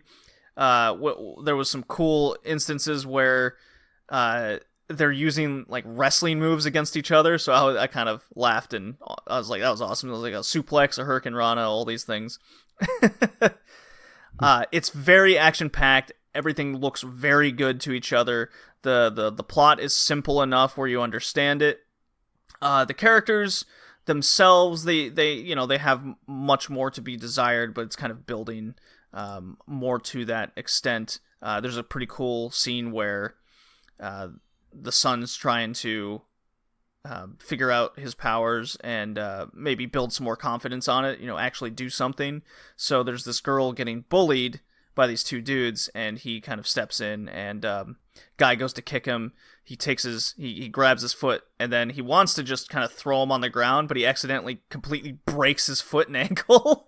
And he's like, oh shit, and then all of his friends run away, the cops are coming, he's like, oh no, what have I done? So there's cool things like that in the show. So I recommend Ultraman on Netflix wholeheartedly if you want a very good action show. I have absolutely loved it from the start. Definitely plan on finishing it. So check out Ultraman. Don't sleep on this show. I think a lot of people are going to pass over it because it's on Netflix. So don't do that. Yeah, I mean, I usually pass Netflix shows. I don't know, I'm just lazy. I'm just really, really lazy. But Ultraman, I need to watch that show. I really like tokusatsu, and Ultraman is one of them. I guess it has one of the most memorable stories of tokusatsu. The beginning, you have an alien just passing by, I guess, and then he shocks his ship against a normal human being, kind of spaceship as well, and the human being, I think his name is Hayato or Hayate. Yes, that's the father. Yeah. He ends up dying, and the being is like, I made a huge mistake. It's very Japanese. The guy's like, I made a huge mistake, and thus I need to die because of my mistake. And so he gives his life force to the human being, and now this guy can become Ultraman. He can become this huge superhero. We can say that will protect Earth. It's really like, you can see that in a lot of anime.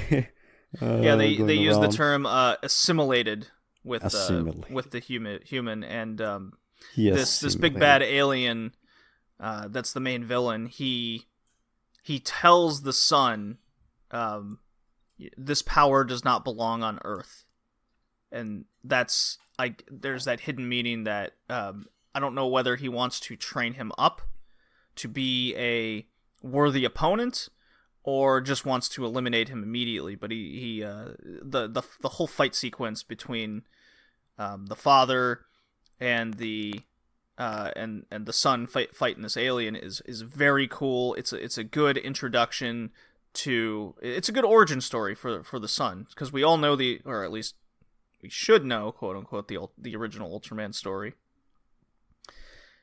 So I really like this show. It's a very pleasant surprise. I was kind of nervous with how they're gonna bring back such an old property like this and put it into today's light. Pun intended, because he's the guardian of light, haha, or the giant of light. So everyone go check out Ultraman if you want an action show. It's really well done. And I heard the manga is also very good. So, yeah. All right, Tori, what do you got for me next? All right, and now for our amazing audience, what do you have? Now for the show that I am the most excited for, because it's by Shinichiro Watanabe, and I like that guy. He's made some stuff that I like. He's never made a thing. Yeah, no, not at all. Not Cowboy Bebop or anything. No, nothing. No. Never. No Space Dandy. No, never. Anyways. Nobody likes Space Dandy. That's a lie. That's true. Absolutely no one likes that one. So, what is this show? Well, since we were just talking about Netflix shows, perfect, because this is a Netflix show, sadly. That actually isn't out on Netflix yet. Yeah. Unless you're in Japan. Yeah. Or, yar. or you're sailing the seven seas. Yep. So, this is Carole and Tuesday. And the synopsis from Hal says, it follows characters called Tuesday and Carole. And the synopsis goes something like this. 50 years have passed since mankind began migrating to the new frontier, Mars. It's an age where most culture is produced by AI, and people are content to be passive consumers.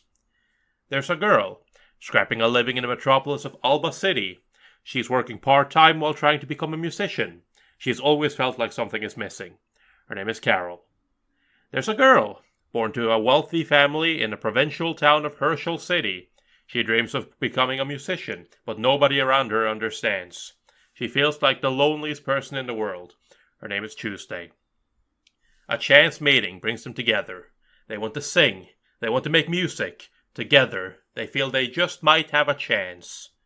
The two of them may only create a tiny wave, but that wave will eventually grow into something larger. So, this one is definitely a very West meets East kind of show. There's definitely a lot of like Western influence, and a lot of, it literally takes place in an American city, but on Mars. So, it's very Western. Elon Musk succeeded. He sure did, but there's no catgirls yet.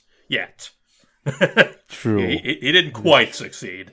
But he might be working towards that. It's not about... anyway, let's not talk about Elon. This is not about Elon. This is about Carole and Tuesday. But yeah, no, this is a music show. And it's a really nice one, right? Because it is... Yes, we have seen this story before. It's essentially about following your dreams, right? Two girls who want to make music together, but they can't, and no one understands them. They won't let them. Why should you do this? But they really want to, and they're really good. The music's really nice. The animation's really nice. The art style is, again, this nice mix of like anime style, but also like more westernized, right? You have more different different cultured characters, right? It's not everyone is like white, for example. They're not white, they are pale in anime. Because Yeah, sure. pale is in many cultures is a sign of beauty and wealth. Yeah, sure. And here they're dirty. So, anyways, yeah, no, there's like so there, and again, like I said, it's definitely a East meets West kind of thing, and I like it a lot. The music's really nice. All the music's in English as well, and I do like the fact that like they opted for like actual English singers, so to do Oh, the singing for really? them and whatnot. So yeah, so Oh they wait, changed hold voices on. as well. The main characters also have English, like Americans or English speakers singing. So Yes, like instead of the voice actors singing, they put people who sound like them just yeah, sing in English. Oh, yes, nice, interesting. yeah. Yeah, so all the music in the show is in English, and you know, it is essentially, like I said, it's you've probably seen this for big corporate using AI to completely take over music, and nothing has any soul anymore. In steps these two girls who want to make music. They want to make rich, soundful, soulful music, and I mean, some of the music is a little bit weird. Like they made a song about washing their clothes. So like it's kind of like Look, it's kind of this like look. weird happy-go-lucky thing sometimes, but If it's I it's a mean, nice story. if I like if a it. band can make a music about how rice I know, but this isn't about is K, I'm thinking. good and This is not about K-On! delicious, yeah, But like you can again, have. that's kind of my point, right? It's kind of weird, like happy-go-lucky stuff like that, but it's a nice show. It's fun. Like seeing them get an audience with the biggest DJ at the time was like this really just like fucking high on himself dude, big asshole who they for some reason like they warned the girl if he asked for a foot massage, leave. It's like, yeah, foot massage, huh? Sure, I get it now. So they were like, oh, can you feature our music? And he's just like, no. So, Tuesday kind of got mad, and she's like, okay, because he tells her like, you might as well just like you have no chance. Might as well burn your music. She's like, sure, and goes and lights her fucking like their sheet music on fire and throws it around so the fucking sprinkler system activates.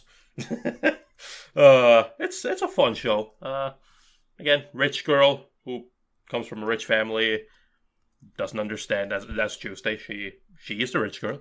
Her family doesn't understand. Like they just want her to like get rid of her guitar and all that. Stop worrying about music and instead worry because her mother's trying to become a senator. I think it is. So she's campaigning for that, and she's just like don't make so much noise, don't make so much waves. Like fucking just stay clear and let me stay clear. Don't do anything that could ruin my reputation. She says that she brings home a like fucking 20-year younger guy to have sex with. Political stuff. Yes, yes. It's but no, again, it's a fun story. It's more Shinichiro Watanabe, and I like what he brings. So hopefully this will keep up, and both the opening and the opening is quite nice. Directed by Bahi JD, actually, an Austrian animator, so he did a good job there. And the ED is it's quite nice too, although I do wish that they didn't use the same walk cycle for the entire thing. But I mean, it's a good walk cycle. It's just you look at these two characters like walk in the exact same way in like different like upside down, left to right, right to left, towards the camera, away from the camera, whatnot, for a minute and a half. It's like, I get it. It's a nice walk cycle, but come on. I need to get on this show. This is probably the only one on my list from the season I haven't gotten around to watching yet. Yeah. Well, I mean, it's good. Yeah, this is one of them. The other one didn't get licensed by anyone. Yeah, no one cares about that. There we go. Yeah, it looks interesting. Really, I have my reservations on the show, and that's a prejudgment. I'm prejudging the show.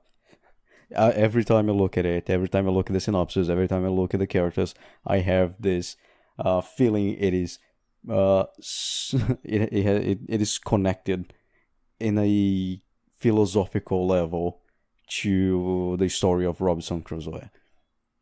And that tickles me off a little bit. But again, that's my biggest reservation with the show. I'm pretty sure if I watched it, I would like it. But it's just a pain in the ass. I know that, Netflix's way of just releasing everything. That's the biggest problem. I know there are people that don't like the show as well, but it's general, like, you know, like I said, that's why I want to make sure that it's clear that it isn't necessarily an original story, like, because we've seen shows like this before. Sure. So it is one of those things where like, a lot of people are annoyed at the whole, like, oh yeah, sure, of course, two young innocent girls want to challenge big corporate America, essentially, to make music because it's all been corporatized. So I mean, I think they're trying to go against Hatsune Miku, but you know what? You're not entirely wrong, but also Hatsune Miku is not as cute anymore, and not Since when? female. Yeah. This is the same plot as Wake Up Girls the last season. Wow, anyway. rips off Wake Up Girl. Wow, Shinichiro Watanabe. All right, you heard it here. Hickey is not impressed with Carole and Tuesday. It's a ripoff of Wake Up Girls. Skip it. I mean, let's be honest here. Wake Up Girls the last season looked like shit, but it was fun. Anyway, right. talking Hickey. about musicals. Oh no. It is finally time. Finally time to talk about Sarazanmai. Here it is. I'm gonna read the synopsis of Anime Planet because JD said it's very good, and the My Anime Sorry, List I'm dying synopsis. already. Yeah, the synopsis in My Anime List has like 4 paragraphs, and they don't say anything relevant. So, Anime Planet. The setting is Asakusa. One day, second years in middle school, Kazuki Yasada, Toi Kuji, and Enta Jinai meet Cappy, a mysterious kappa-like creature who steals their Shirikodama and transforms them into kappas. To return to your original forms, Cappy tells them, you must fight zombies and take the Shirikodama from them. What is the Shirikodama? The Shirikodama is a junction of 2 words, which is Shiriko, and Tama. Shiriko means asshole, and Okay, I follow you so far. and Tama means ball. So I see. it's a special, mysterious, mystical organ that looks like a ball, and it's inside of your asshole. And kappas, they like to steal them, which you can call, anal rape, the basic. Sure, of course. Yes, it all makes sense. Yes. Well, making sense in a show directed by Yuko is a little bit, of a stretch, but regardless. Can the boys connect with each other? You cannot put that in a synopsis about an anal rape. And man, can the boys connect with each other and steal the zombie Shirikodama? At the same time, something is happening at the police box where Ryo Niboshi and Mabu Akutsu work. This is a story of 3 boys who can connect with someone important to them, learning about what it truly means to do so. So this show turned out to be a Shounen Ai musical. And I was very confused. I was expecting to be confused, but Ikuhara blew my expectations away. I was That's way one more way to put it. Yeah, I was way more confused than I thought I would be. I was just in shock. The first episode, I think we all had the same reaction. I just stand in front of my PC screen with my mouth open, with a slight smile, but my mouth was just wide open, looking at what was going on my screen. And when it finished, I just looked outside from my window and asked myself, is this allowed to be on television? Can this go on television? Well, you see, Hickey, as long as you make it artistic and because they put in Japanese mythology, now you're learning something at the same time. Well, So- you see, JD, actually, like the a YouTube news rule, as came long as you out, make it. and yeah, a news came out, and they said Ikuhara lied to the investors.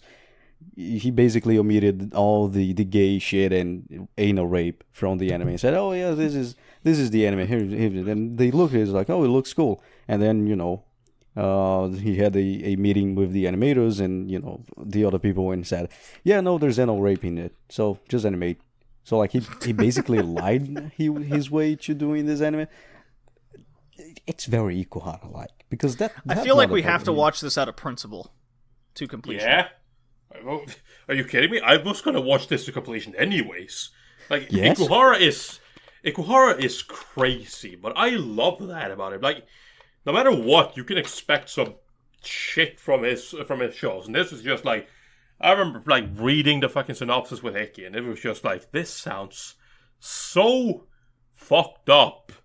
And then we actually found out it was Ikuhara, and it's just like, that makes so much sense. Now it does. So like I mean, first I know we're just gonna go into a hype train because it's Ikuhara, and this show is like, I want to make so many bad comments that would be taken out of context and frame me as an outright motherfucker. So I won't do that. But Don't be so anal. regardless, I guess that I guess it's too late, but it's fine.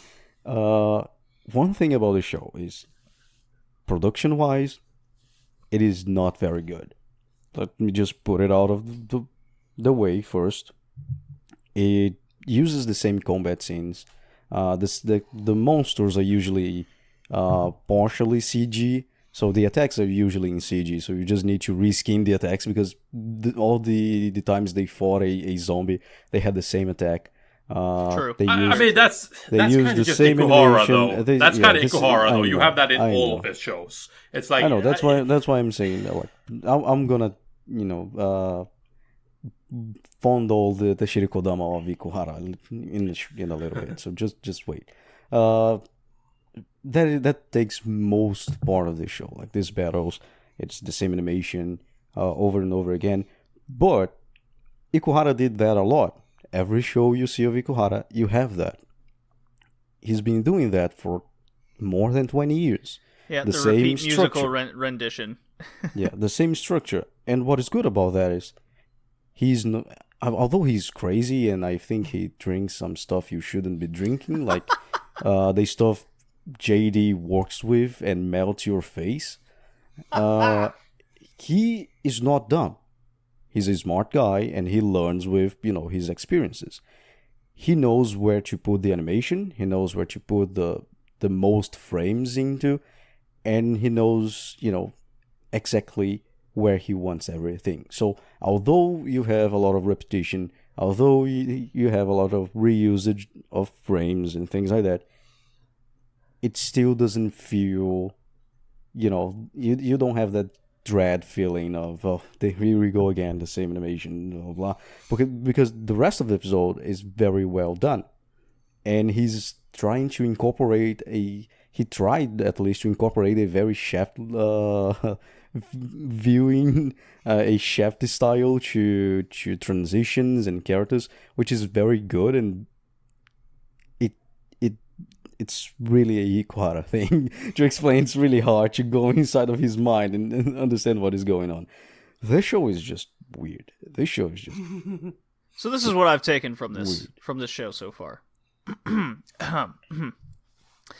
You have the balls in your butthole. Yep. The Kappa, the King Kappa, wants to take that ball because that's what Kappas do. Yes. So he gets these 3 kids that turned into Kappa. The only way they can turn back is to get the ball that he wants, and they get a wish. So okay. Maybe. That's kind of a gotcha luck thing. Well, sure, yeah. Oh, you got the silver one. You need 5 now. I was like, oh, okay, yeah, all right. So that was kind of funny.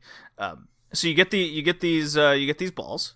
These balls also contain your deepest, darkest secrets.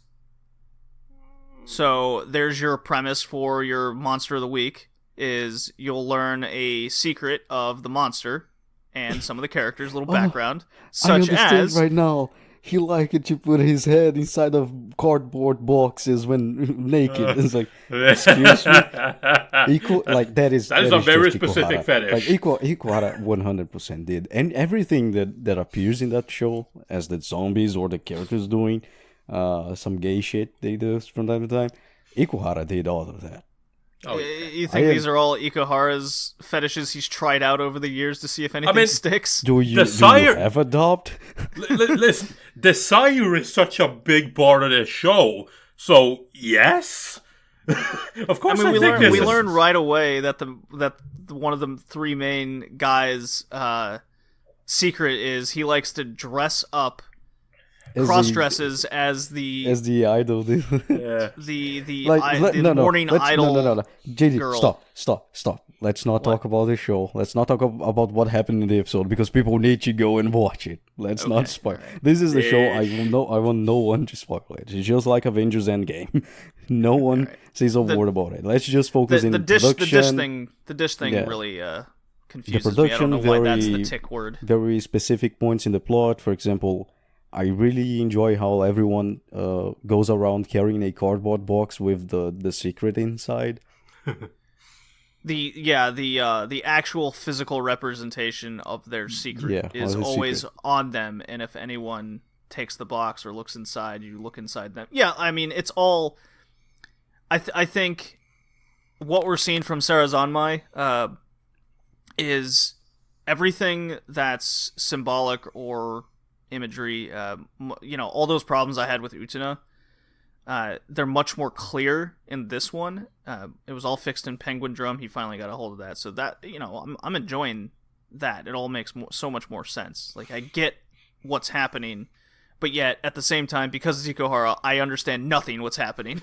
Yeah, the way I would describe it is basically, it makes perfectly sense in a way that absolutely does not make any kind of sense.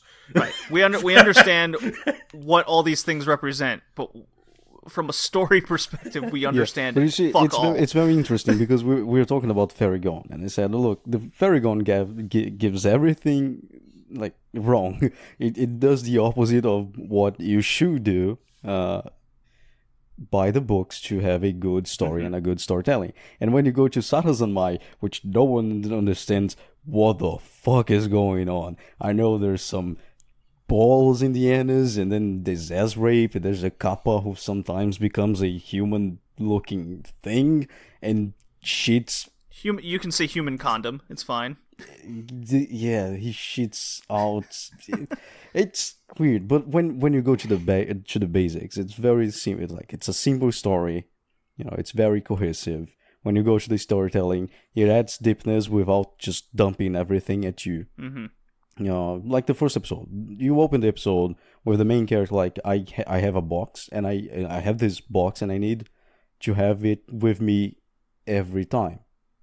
I cannot leave this box. This box should always be with me. And when I think well, this is weird, it's just the main character does that. That's something weird, but I guess it makes kind of in the storytelling. And then you discover in the next episode that everyone kind of have this cardboard box, and everyone goes around. Although the cardboard box like to disappear and appear from the thin air from time to time, which again is a little bit of a problem in the show, but yeah, it adds deepness.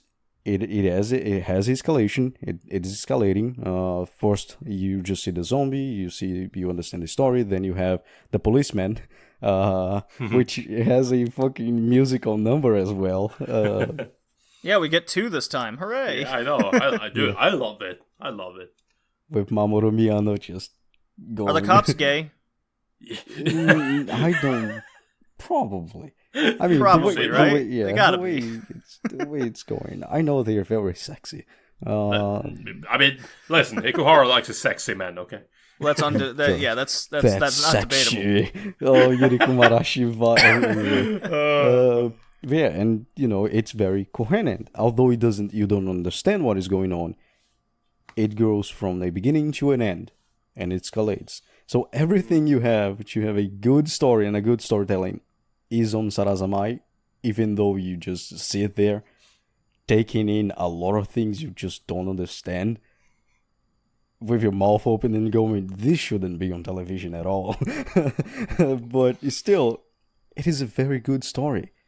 Like, it's a very good story. The jokes are very good. Not even to talk about the opening and the ending, which are my favorite of this season.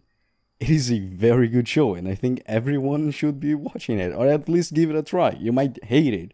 Don't get me wrong. When you go to ratings, I went to Nikodoga yesterday to see a show that is on my list. I wanted to know if it was licensed in Nikodoga, but it wasn't, so it's not licensing in anywhere. But the rankings have Sarazanmai in the 22nd place. It's not even close to the top. But still, it's really low on Mel and Anime Planet for the amount of people watching it. But it's a very good story, a very good storytelling about directed by a very good director, although he's a little bit, nut. He might be missing a couple screws. A couple of them? Just a couple? Yeah, regardless. Just a couple, But with a very good crew behind it, and I think it should be watched. That's why I don't want people spoiling it, because the punchline, every episode punchline is also very well delivered. Okay, all right. Yeah. I just want to see the fucking producers, or the people that funded this. When they saw that first episode there, they were like, "Wait, what? Whoa! Hold on!" Yeah, like I said, Tori, I think everyone had the same reaction. You just sit there with your mouth open, and then when it ends, you just like, "Can this go on television?" Yeah, it's like, I don't know, but let's watch the next one immediately. Yeah. Okay, let's move on. We're getting long here. Yep. Yeah. So, the last one we're gonna go in depth on is a show I anticipated, much like Robi Hachi, was something not a lot of people are gonna watch. Perhaps it's called Shometsu Toshi. The English title is called After Lost, which I guess makes sense. I mean, wasn't it Afterlife? I've seen it in both ways. Afterlife and After Lost. Afterlife doesn't make it. I mean, it kind of makes sense, but not really, because of some stuff that happened in the shows. The title basically translates to Lost City, so like. Over on Hulu, the title is, as it's loading, I don't know why it's taking so long. I believe it's After Lost. But anyways, moving on. The plot is the entire population of a city has disappeared and vanished without a trace. Yuki, our cute little blue-haired girl with hardly any personality, is the sole survivor and joins Takuya, a contract courier. If you've ever seen The Transporter, he's that guy. On a perilous journey to find answers within the ghost town Lost. Only a secret letter from Yuki's father and a secret organization that refuses to let them go is on the run. So these two characters are on the run. They have a couple more characters that are helping them out. If you've ever seen the show Darker Than Black, it is a lot like that show. Oh, JD, please. I mean, it's really hard to not make parallels, right? Oh, exactly. Shometsu Toshi looks like the contractor with Darker Than Black. Yeah, it's exactly the case. And instead of their little superpower ticks, we find out that there's these things called Toshis that are this week's called the fairies, the stands. The stands, the personas. The personas, like, my god. But they're actually dead people. But yeah, well, okay, so... Technically... Darker Than Black shit happens, so it's a little bit hard to explain what they are.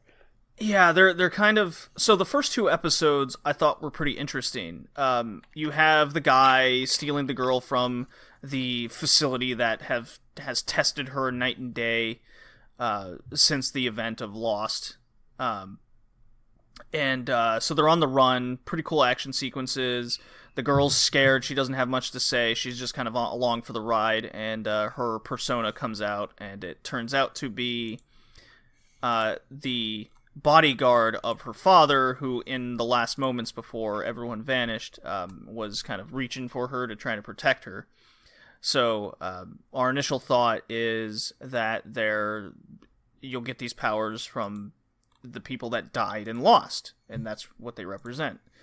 Then episode 3 happens, and they're finally on the super scooter, because there is a super scooter, much like the BMW in the transporter. They get closer to Lost, or what was it in Darker Than Black? The Dark Zone? No, it's was it the Heaven's Gate or Hell's Gate? Hell's Because Gate? like there were two gates. There was Hell's Gate, which was in Tokyo, and Heaven's Gate that appeared in South America, and then some shenanigans happened, you're and the South America is basically gone in Darker Than Black. So the whole premise of that is the closer you get, like weird shit starts happening, and you went to the Twilight Zone. Yeah, you go to the Twilight Zone. In episode 3, they get into this time loop of a certain instance where they're following around an idol group that went through a breakup period because one girl kind of freaked out that the group was going to get disbanded, and there's a weird dialogue thing where the otaku that they call Geek, I kind of like that they call him that name, personally, he's like, okay, the only way we're going to get out of here is if we help solve that and maybe fix time, right? They won't get into Lost. But as you find out, they did fix it, but they didn't change anything. They just got out of that loop. So they tell us immediately, which kind of makes no sense. It's a very good example of their telling us instead of showing us, which kind of takes away the moment. And the characters just know this because that's the best. Yeah, I didn't like episode 3 at all. I liked the premise of it, that they got closer to it, and now shit's starting to happen, but then it felt like it was filler, and then when the filler was done, they go, okay, 2 lines, figured out next episode, right? And then the girl just goes, well, Toshi, are your deepest regrets and desires for when the event happened. So you go, well, how do you know that? Wouldn't you think like us, where this is your dead bodyguard that's trying to protect you? Well, you see, it's because of exposition. Well, and there's not. I do like that about the show, where the dialogue and exposition all, well, with the exception of at the end of episode 3, up until that point, it all kind of made sense. It flowed with what was happening in the show. Is it the best animated? Does it, entrap the viewer? I think that's person to person. What did you think, Hickey? So you've been watching this too. You and I had very similar thoughts going into this. Yeah. I think it's a less cool, The Contractor, but goddamn, Jason Statham is way too cool, so it's a little bit hard to beat that guy. The premise of the story, I really like. I really like Darker Than Black, right? I won't make any parallels to Darker Than Black. I don't think it's fair to both shows. Okay, usually I don't like to compare one show to another because it's really that. It's unfair to do those kind of things. I really like the premise of you having an exclusion zone where physics become soup and nothing makes sense. That's why I like Sarazanmai. And that's a very interesting. It's the Twilight Zone, right? I think we had a little bit in Darker Than Black where they explore it with visions. People start getting visions, and things don't really make any sense. People are freaking out. In this one, you have the same, right? They go through a time slip in episode 3. It's like, why is that happening? The exposition of the episode is a little bit off. And one of the biggest problems of the show when it comes to the story is that it has the 60 syndrome as well. The first 2 episodes are very packed with information, and you don't really care. I don't think there was a lot of information, though. I think there was a lot to take in, especially when you have something like the contractor kind of scenario where the guy is just like, I just came to deliver the girl, I don't give a shit, and then you start explaining everything to the guy who doesn't give any shit about what's going on, and it's like, well, okay, yeah, but to be fair, he wanted to know what shit he got into after he was chased by the government in a fucking helicopter that was shooting at his ass. So he's like, all right, guys, like, could you please tell me what the hell's going on now? I would like to not, though. if they're going to use attack helicopters and chase me now like I'm some kind of super awesome assassin guy with a big dick who doesn't do anything in sex, I don't really want to know what's going on. But regardless, I think it was too much to take in. Especially with those kind of premises, you need to show more than tell, one of the things, and go slow. Like, really it could have been done better, no doubt. Like you have characters spamming out of nowhere. They die in the same episode, right? It's like, and then they seem very interesting, and they're very interesting and very entangled to the story, but they are just killed off. So, well, are they killed off though? Because we don't technically see them dead. Oh, come on, Jade. And no, come on. We're dealing with After Lost here, Afterlife, whatever title you want to go by. For all we know, they could take the bodies to Lost and they become the Toshi or, whatever it may be, right? Yeah. They become Satoshi Kon. Yeah, but it's a very interesting premise. The show is whatever. It's not good or bad. I'll keep watching it because I really enjoy those kind of premises. Or the exclusion zone with the Twilight Zone where everything becomes weird and nothing makes sense. Physics doesn't work anymore and things, It's very, very nice. It's a very nice premise. I like the characters. I like the voice actors. You have our blue-haired girl with no personality is Hanazawa Kana, and I really like her. The contractor guy, he's Sugita. You were talking about Gintama. He's the same guy who makes Gintoki. Yep. So yeah, they're very good voice actings. Very very good voice actors in the show. So what I'm afraid of, I still have the hope and expectation that our main girl and transporter will have their dialogue banter between the two. It doesn't have to be comedic; it can be serious. That is an expectation. They need to develop between each other more and more, and especially as they go throughout, getting closer and closer to Lost, and experiencing this whacked out shit that they're going to go through. My fear is that it's going to be a lot of episode 3 from here on out until they reach the end. Yes. So, what that fear is it's going to be episodic. Each episode is just going to be this, our characters just know what to do immediately, and then they solve what they're doing, and then they tell us at the end why this happened. That is a fear that I have, and that's what's going to really ruin the show for me. And I'm almost expecting that to happen as the fear. I agree with you. Like, one of my biggest fears is becoming like kind of guilty crawl-like. Yes, yes, that is a very good comparison. Where it becomes very episodic, and there will be a lot of episodes 3 towards the show, through the show. The synopsis hint that they will become closer and they will talk more, to each other. Also another problem I have, and it's a fear, it's a legitimate fear, is that this becomes stands battling out, right? Everyone starts spawning Toshis, and suddenly you just have a bunch of ghosts fighting, and people just stand there screaming at each other. That is a legitimate fear I have about this show. I would guess we'll just have to wait and see. Yeah. Well, we didn't get that in episode 3 at the very least. Yeah, no. The Toshi itself was the time slip. Yeah. Which I like that. So there was some salvage there in episode 3. So maybe it won't be a monster of the week, stand of the week, persona of the week situation. Yeah, but now a new character was introduced, and you know who I'm talking about. Yeah. The blue hair as well, and that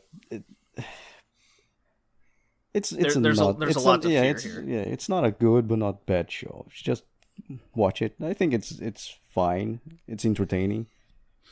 It's getting real bad reviews though right off the bat. It's got a 2.2 on Anime Planet. It has a 5.64 on Mal. So Christ, nobody likes the show, but you and me, I guess. Honestly, I thought it would be way worse.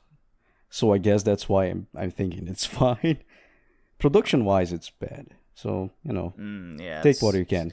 It does this weird CG buildings and background with our characters there. The hyper-realistic but not photorealistic thing. Yeah. It doesn't do it all the time, though. But I don't know. It kind of... It has a unique look to it, which I always appreciate. But anyways, let's move on. After Lost, if you like Darker Than Black, check this show out. Who knows? You might like it like us, but definitely be wary of what's to come. So, what do we got here? Oh yes, so our shortened ones. Do want to mention that. Seven Seeds and Attack on Titan haven't aired yet, so we won't be talking about that. I believe Attack on Titan airs tomorrow. Is it today? Or today, upon recording.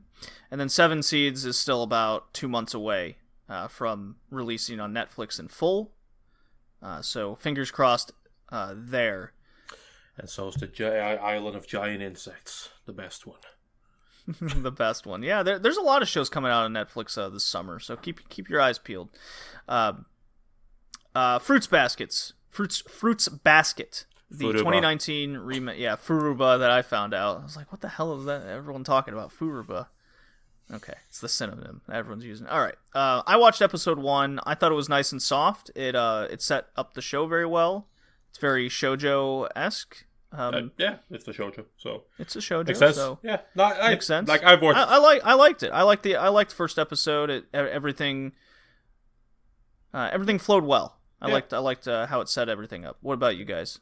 I watched 4 episodes so far. It's nice, melodramatic as shoujo can be, and but the comedy's nice. I like the silly slapstick comedy and the whole like if you're hugged by the opposite sex, then they'll turn into an animal, and the whole like, and even the comedy that ensues from that, and just the weird new characters, the weird new girl who spoilers says that she will spoilers says that she will forget she will cook food for the guy she likes, and even forgive cheating on her as a momentary lapse of judgment. Wait, does the Mal synopsis say that? No, she says that in the show. She does. It's like I'll forgive your I'll forgive your cheating as a momentary lapse of judgment. Spoiler: she doesn't. Okay, all right. But she's best girl. Kind of violent though. She's a cute character. Just a little violent, but it's a trait of a little bit. Yeah, just a little bit. Yeah, just a little bit. It's just rough love. Yeah, happen from time to time. Yeah, I mean, all right. I'm not the biggest fan of shoujo, but it's been a while since we've seen so many real shoujo coming out, and usually they're just these old series. What are you talking about? We watched Aim for the Ace. We did, from the 70s. Very refreshing. Very, very refreshing, and I quite enjoy it. It's a nice time to relax and watch a very innocent show about people hugging each other. All right. That sounded very bad. I don't know why. I guess I just have a dirty mind. Clearly. Right, boys. One Punch Man Season 2, now by JC Staff. So far I've seen 2 episodes. It's still within the amount of episodes that JC Staff said that they'd already finished. So it's not horrible yet, but I am more worried about what's to come. It's more One Punch Man. From an animation standpoint? From an animation standpoint, yes. Okay. And it's more One Punch Man. It still retains some of that comedy. I don't think it retains a lot of the same visual flair that adds to the comedy, but the basic comedy, the basic delivery, the whole like kind of deadpan, like all these superheroes are just in Saitama's house talking to him, and it's like, yo, it's like, oi, what's going on here? There's something seriously wrong with this picture. you're all hanging out with this like fucking rank C hero. Yeah, I mean, it downgraded a little bit, but it's fine. Also, it's a part of the story I'm not fond of. Okay. So like for me, it's just okay. It's the part of the story I really don't care much, which is the martial arts competition arc that goes for like a while. So yeah. Yeah, the visual flair, that's a good wordage to use, Tori. It's definitely downgraded. JC staff, I guess they're doing their best. Yeah, they're doing their best on this show and like 5 other shows. I mean, again, it is like this is not me hating on JC staff. JC staff can do good stuff. It's just kind of a problem when you're already doing 4 shows and then the producers of this show, they're like, One Punch Man is too popular. This needs to come out. So it's like, if anyone who wants it can take this, and JC staff's just like, sure, we'll take it. We'll work on this one as well as like 4 other shows at the same time. It's fine. I'd rather. I think it's still executing what we enjoy about One Punch Man, which is the banter and comedy of it. It's parody of everything. But I enjoy the animation of it too. I want that, Noah. It is still animated, just not 1,000% better as we saw in season 1. Yeah, like that scene where Saitama just flies out of the building, which is just literally no movement except like a fucking. It literally feels like they put it in PowerPoint, or they literally felt like me. I could have taken that scene and put it into fucking Vegas, and then just added the like slide transition on it. Yeah, and just there's a lot slide of off screen. A lot of shortcuts being taken, but if you liked season 1, you'll like season 2. You'll just be disappointed in the animation. You will. Yeah. All right. Until shit hits the fan again. We are just waiting JC staff to go past the episodes that were produced, and we're waiting for the Studio D effect. Yeah, right now we're just waiting for that. So I'll hold off, and you like the second season for now. And probably, let's see, where is this ranked? Not counting Attack on Titan, this is the second most watched show of the season, and that's Kimetsu no Yaiba, Demon Slayer. We all have the same opinion on it, which is this show is too damn shonen. Yeah, way too much. The first episode is just cringy in the way it tries to like portray, like it tries to build to an emotional high that doesn't exist. It's like, look at this innocent boy who's just innocently strolling through the woods. Look at how much he loves his family. Look at how much his family loves him. Oh, they're so happy-go-lucky. They're so nice. They don't even want to spend 2 seconds away from him. They love him so much. Oh, it's so. Then he leaves and has to spend the night in another town, and then he comes back the other day. Hey, look, they're all dead. Oh, you should feel so bad. Dramatic music playing. Oh, so. And I'm just like, this is so cringy. The characterization is very cringy too, because his whole family dies except I guess it's his oldest sister. Yeah. And she becomes a demon. So she's not human. That's her little shtick. And then there's a contradiction immediately in that episode where a demon slayer comes. He's like, I gotta kill your sister, and he's, no, don't do it. I want to protect her, even though she tried to kill him no more than 2 seconds ago. And she protects him, and in that one moment, he decides, she's cool, whatever, go take care of her. I'm like, what? I wish he wouldn't cry every fucking episode. That'd be nice. He cries a lot. He whines a lot. So you'll have these over-the-top emotional cues of, I gotta protect my sister, I'm gonna train to be a demon hunter now, and then in that same episode, he'll get comically kicked off a waterfall, he'll trip over a wire, and it'll make the Saturday morning cartoon whap sound with a log. It's two different flares where it's not, neither is executing the way it should. Yeah. It's got to go one way or another. Yep. As also, far as I'm concerned. As just production nerding a little bit, that waterfall scene, talking about the fucking water that he gets kicked out in the waterfall in the background. My God, that did not work at all with the fucking 2D environment. Oh, Like, it is. It crashes so hard. It's like, did they, like, just get some, like, water foam, like a fucking just, video footage of that, and then just slap the fucking blur on it? It's so bad. Which is like, weird because this is UFO table. I guess they couldn't. I guess they couldn't take their tax fraud money anymore.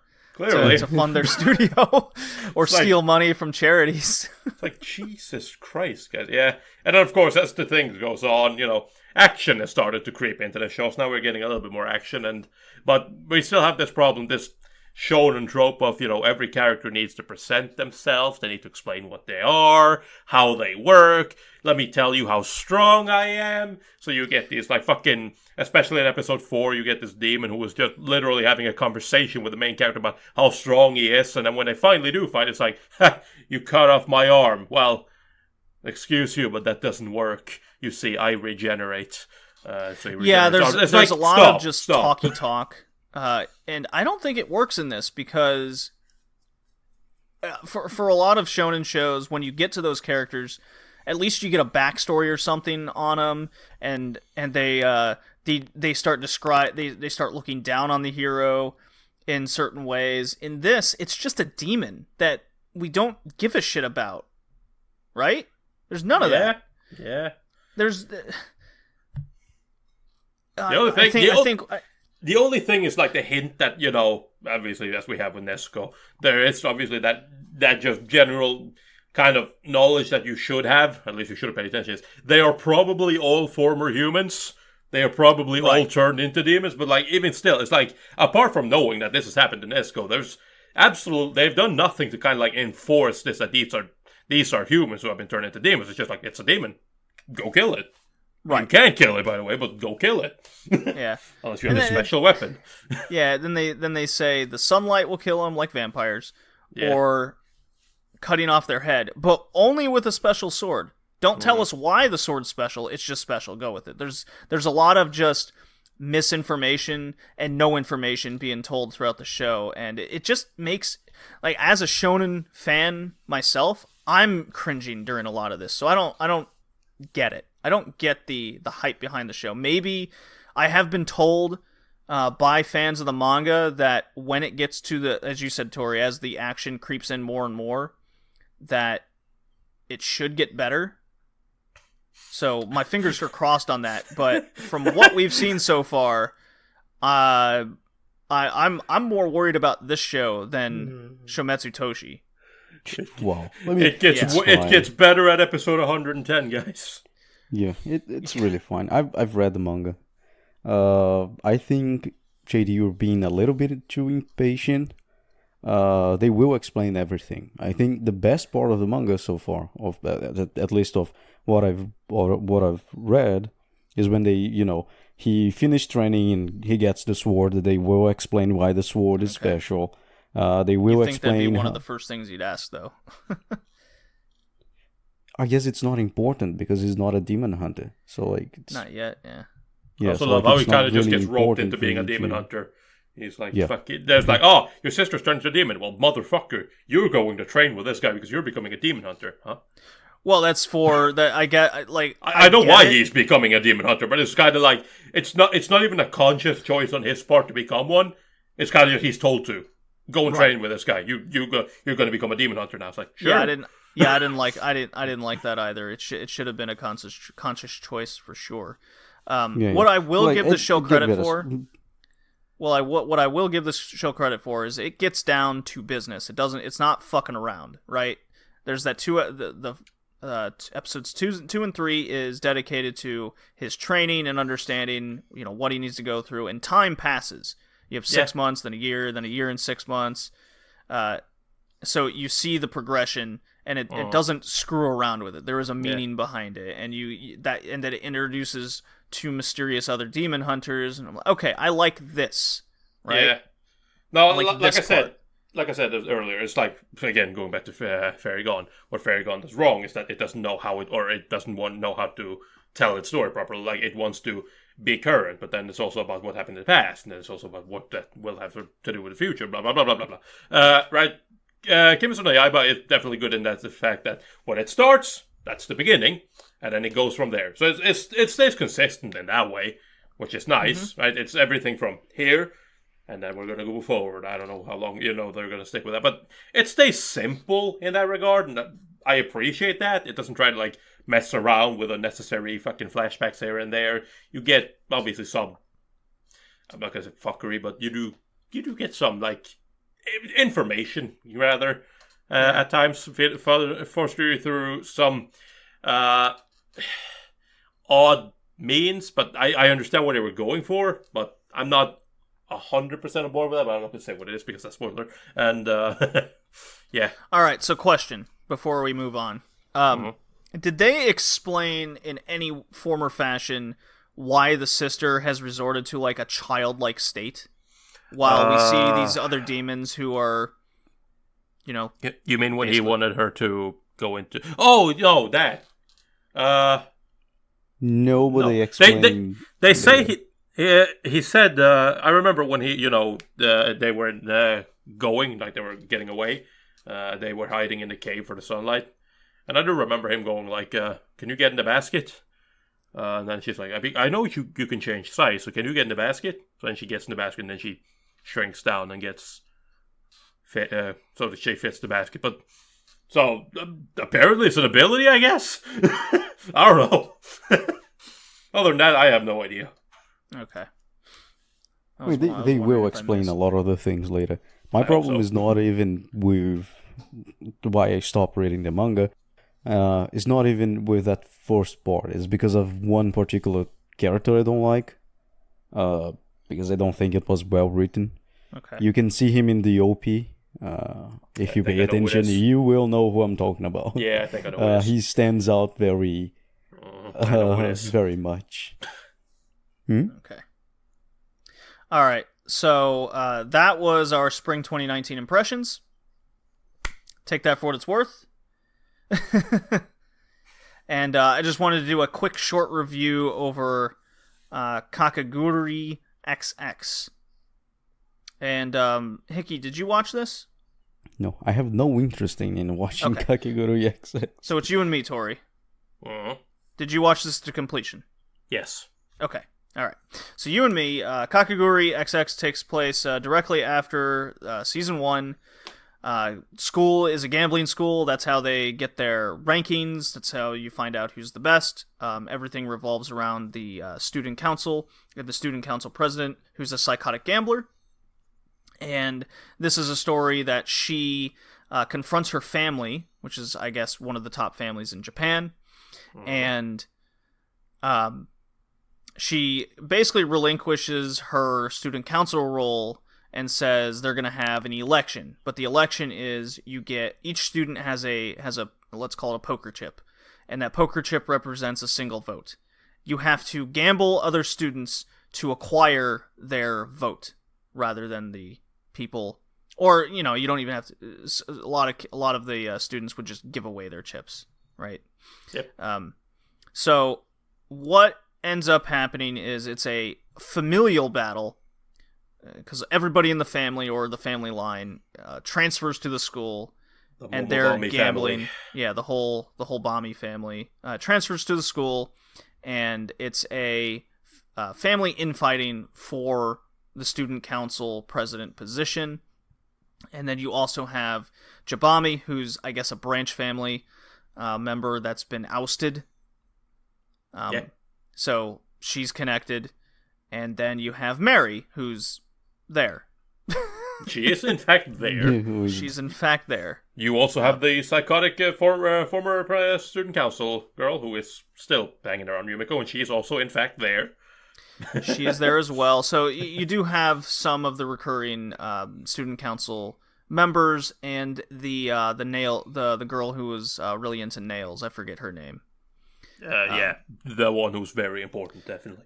So the most good chunk of the major players from season 1 fill in roles rather than it just being completely a family battle, but it turns out to be completely a family battle, which I wasn't a fan of this season, because as soon as I don't know if you're of a like mind on this, Tori, I really like the spectacle and goal of season 1, where it's just Jabami being fucking crazy and she wants to gamble the president, right? Mm-hmm. I felt a lot of that was taken out in season 2. Because the goal was to be student president, but the character doesn't want that. She just wants to gamble the president. Yes. Yeah. No, I understand. I don't necessarily agree. I did like this one.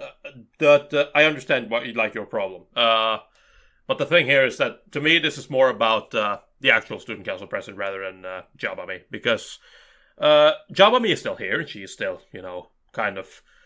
hot and crazy? Hot and crazy, yeah. Like she likes to basically, just get into a situation where it's just like, I don't want to do this unless there's like a almost 99% chance that I am going to lose, and then turn the tables on everyone, because that's exciting. And then essentially you have the student council president, because this is, her, because we already know that she is also, crazy. We've seen the fucking bright blue eyes. We know she also gets crazy. So this is her kind of role. Like, what's she doing? Well, she is bored her mundane everyday life as student council president. Let's throw a wrench in everything. So what do? I give up everything, and I let fate decide what's going to happen to me or everyone else. Yeah, because that's fun.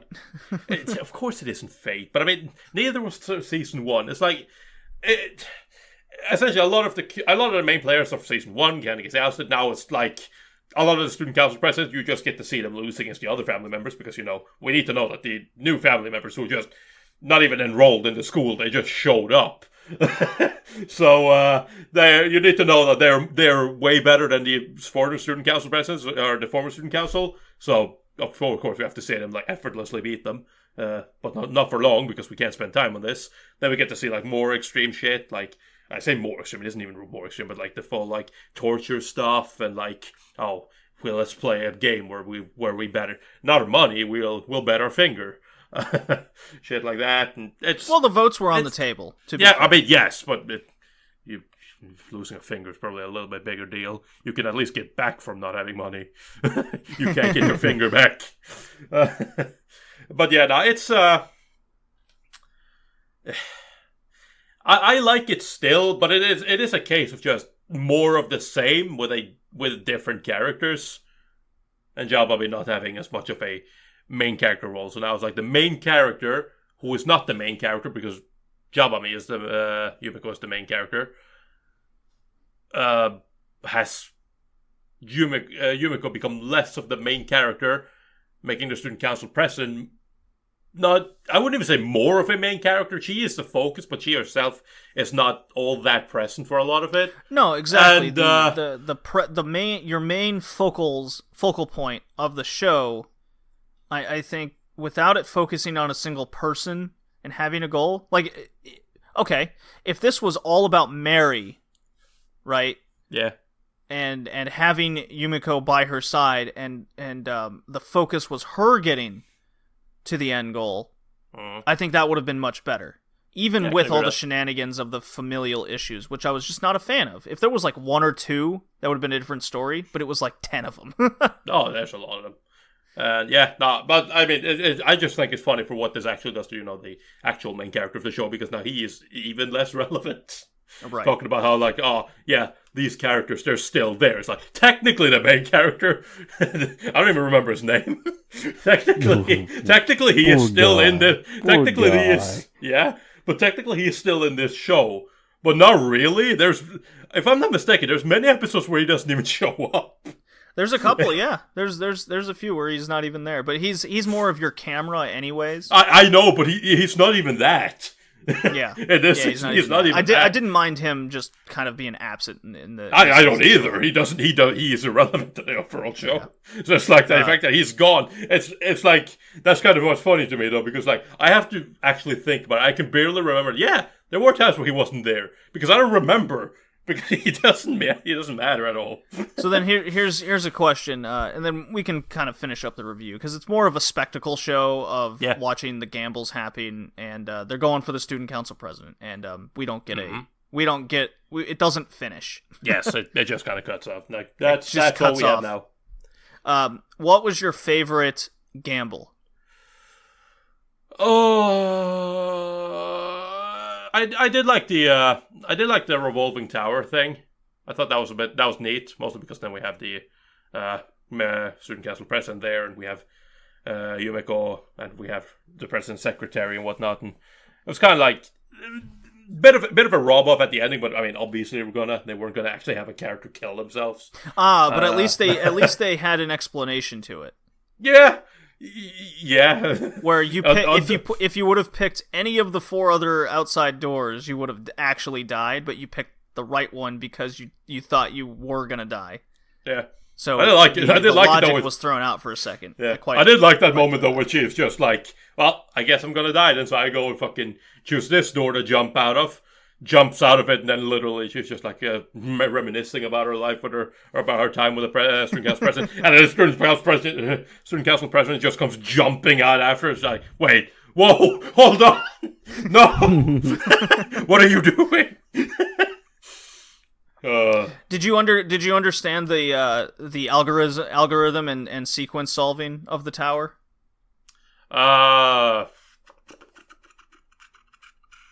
The math behind it? Fucking, now I don't remember. So it was based off of coordinates of a compass. That's right. Yes. Kind of deal, but yes. it was also in conjunction with the moon position. Yeah. So you had your 0, 90, 180, 270, all those, and they were related to pi sequences as well. And when the tower would revolve, the moon would be kind of your compass true north rather than north itself. So that's I thought that was explained very clever. It was very clever. Yeah, I mean they do how it. It was. Yeah, I remember they did briefly touch on that at the end as well. Well, because it was the whole like they didn't totally explain it. No, I know, because the thing was like, when they first go to solve the math problem, it's just like, oh, well, this is obviously that, and then it's like, yeah, yes, you are correct. That is indeed the answer. But it's not the correct answer for this door, right? So it's like, obviously you just, okay, so it isn't just basic math. Right, it wasn't basic math because and then until Jabami got fucking crazy and she's like, I want to see the moon, and then when she did that, I was like, oh, I bet the moon is actually true north to the tower. Yeah, and I was like, okay, so then actually your 270, your 1 is gonna be flip-flopped with a couple coordinates. I'm like, cool, awesome, I got that. Yeah. And because the assistant wasn't crazy enough to think outside the box like that, which was hinted immediately. You can what's her name? The former student council president, whatever her name is, blue-eyed girl. Yes. She says right away, you can solve the problems, but you're gonna have to think outside the box to solve the actual answer, to get to the actual answer. I was like, there you go. It was all there. Yeah, I really like the revolving tower door myself the most. I didn't quite enjoy the last couple episodes with the auction gamble. I will say this about the auction. I thought it was very the whole like reveal thing that happens. When they all of a sudden, you already know, this servant. Yeah. You already knew that he or as it turns out, obviously she, at the end would turn out to be like an actual fucking another crazy gambler who, crazy for different reasons, but still, who would have this like real, like, finally I'm entering the fray now and I'm like really powerful. I was expecting that. So when she finally has her reveal, I'm like, there we go. Now shit's about to get real. And then shit did not get real. She just get fucking ruffle stomped by Yumeko. It's like, okay. Ruffle stomped, that's a good phrase. Yeah. That's literally just what happens. I'm like, well, what was a dumb that was a bit anticlimactic. Well, it's a gamble rooted in the fact that she thinks that from the get-go she's already won. And then it turns out actually you just got played.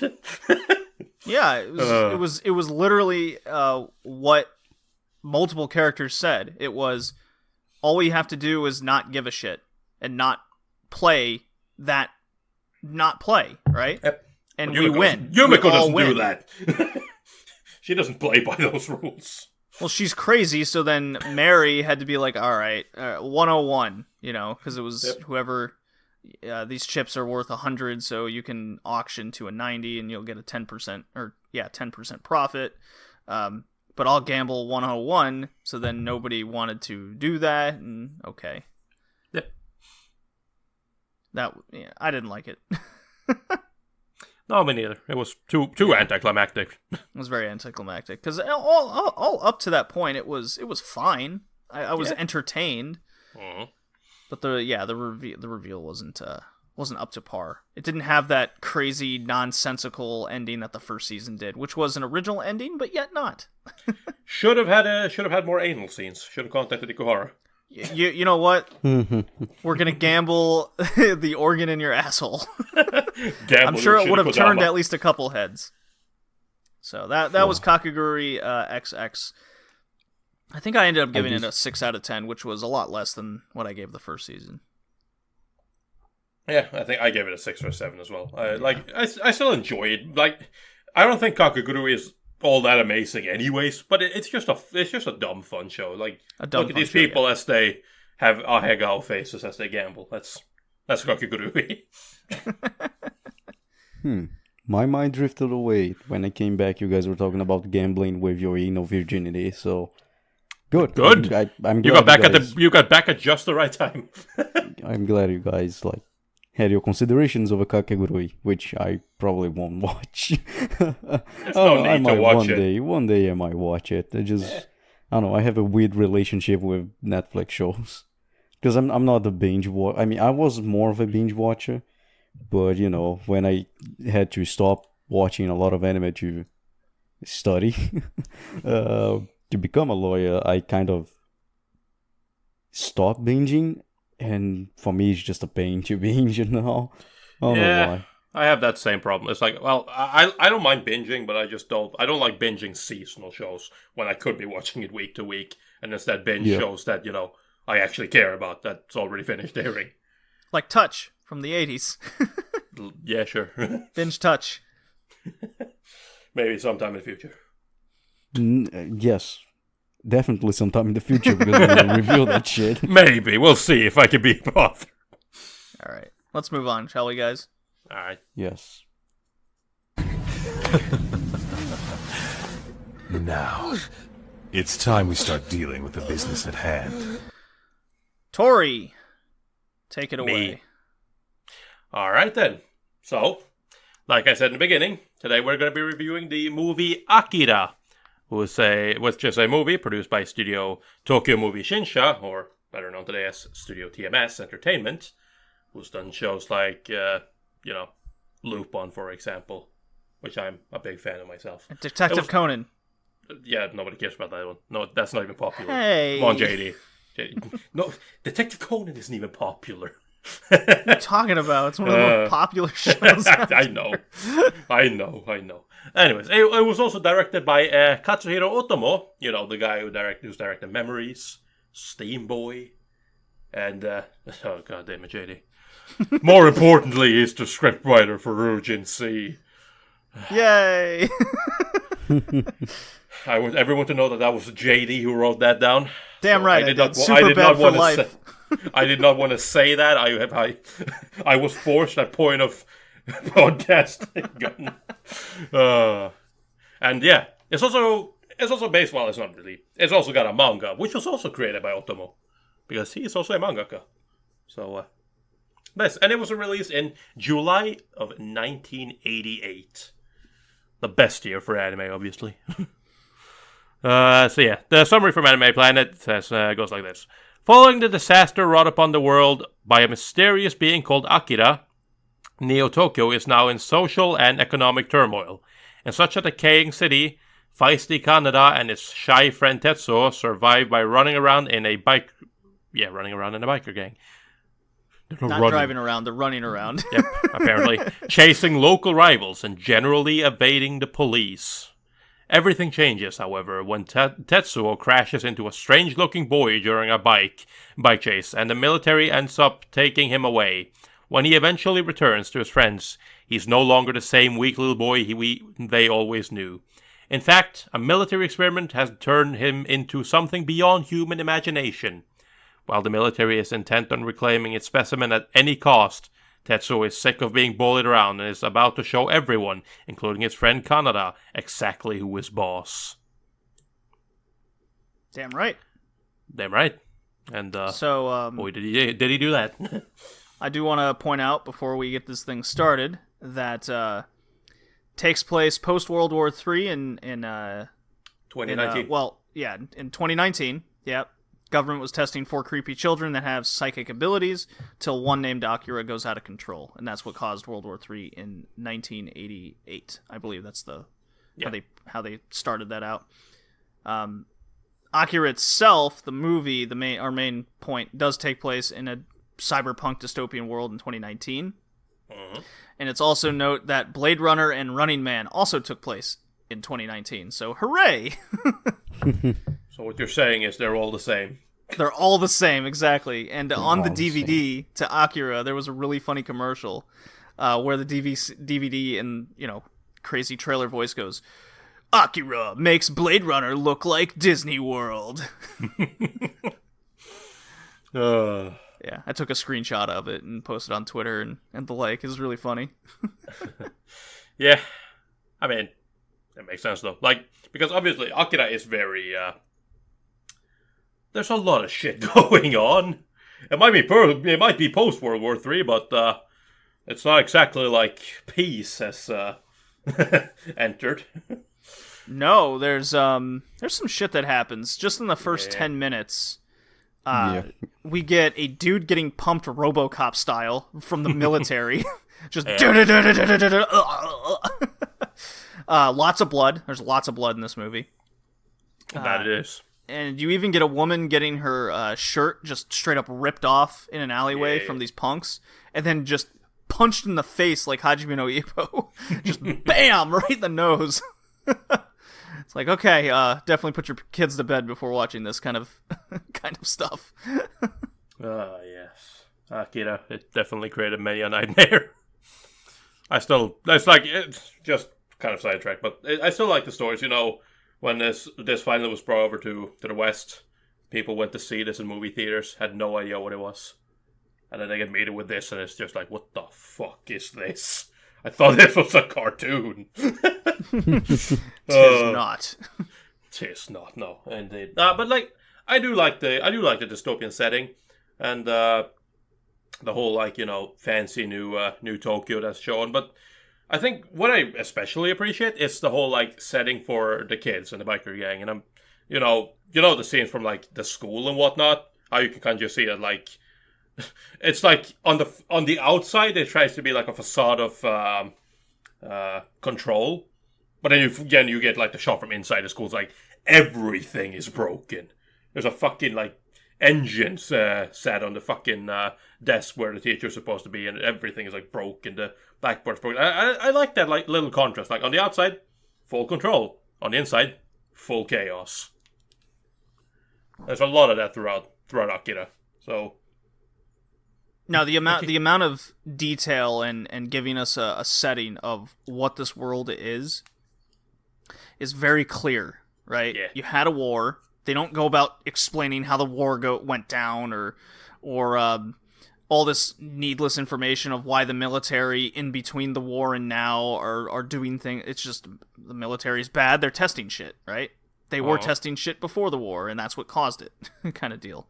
And then you see the after effects of the war. They don't have Tetsuo and Kaneda explaining their horrid past all the time about, when we were in school, flashback, all this happened, cuts back. It's none of that. It's just, as you said, Tori, they show us what's inside these buildings, and the buildings from the outside look incredibly detailed. Everything's lit.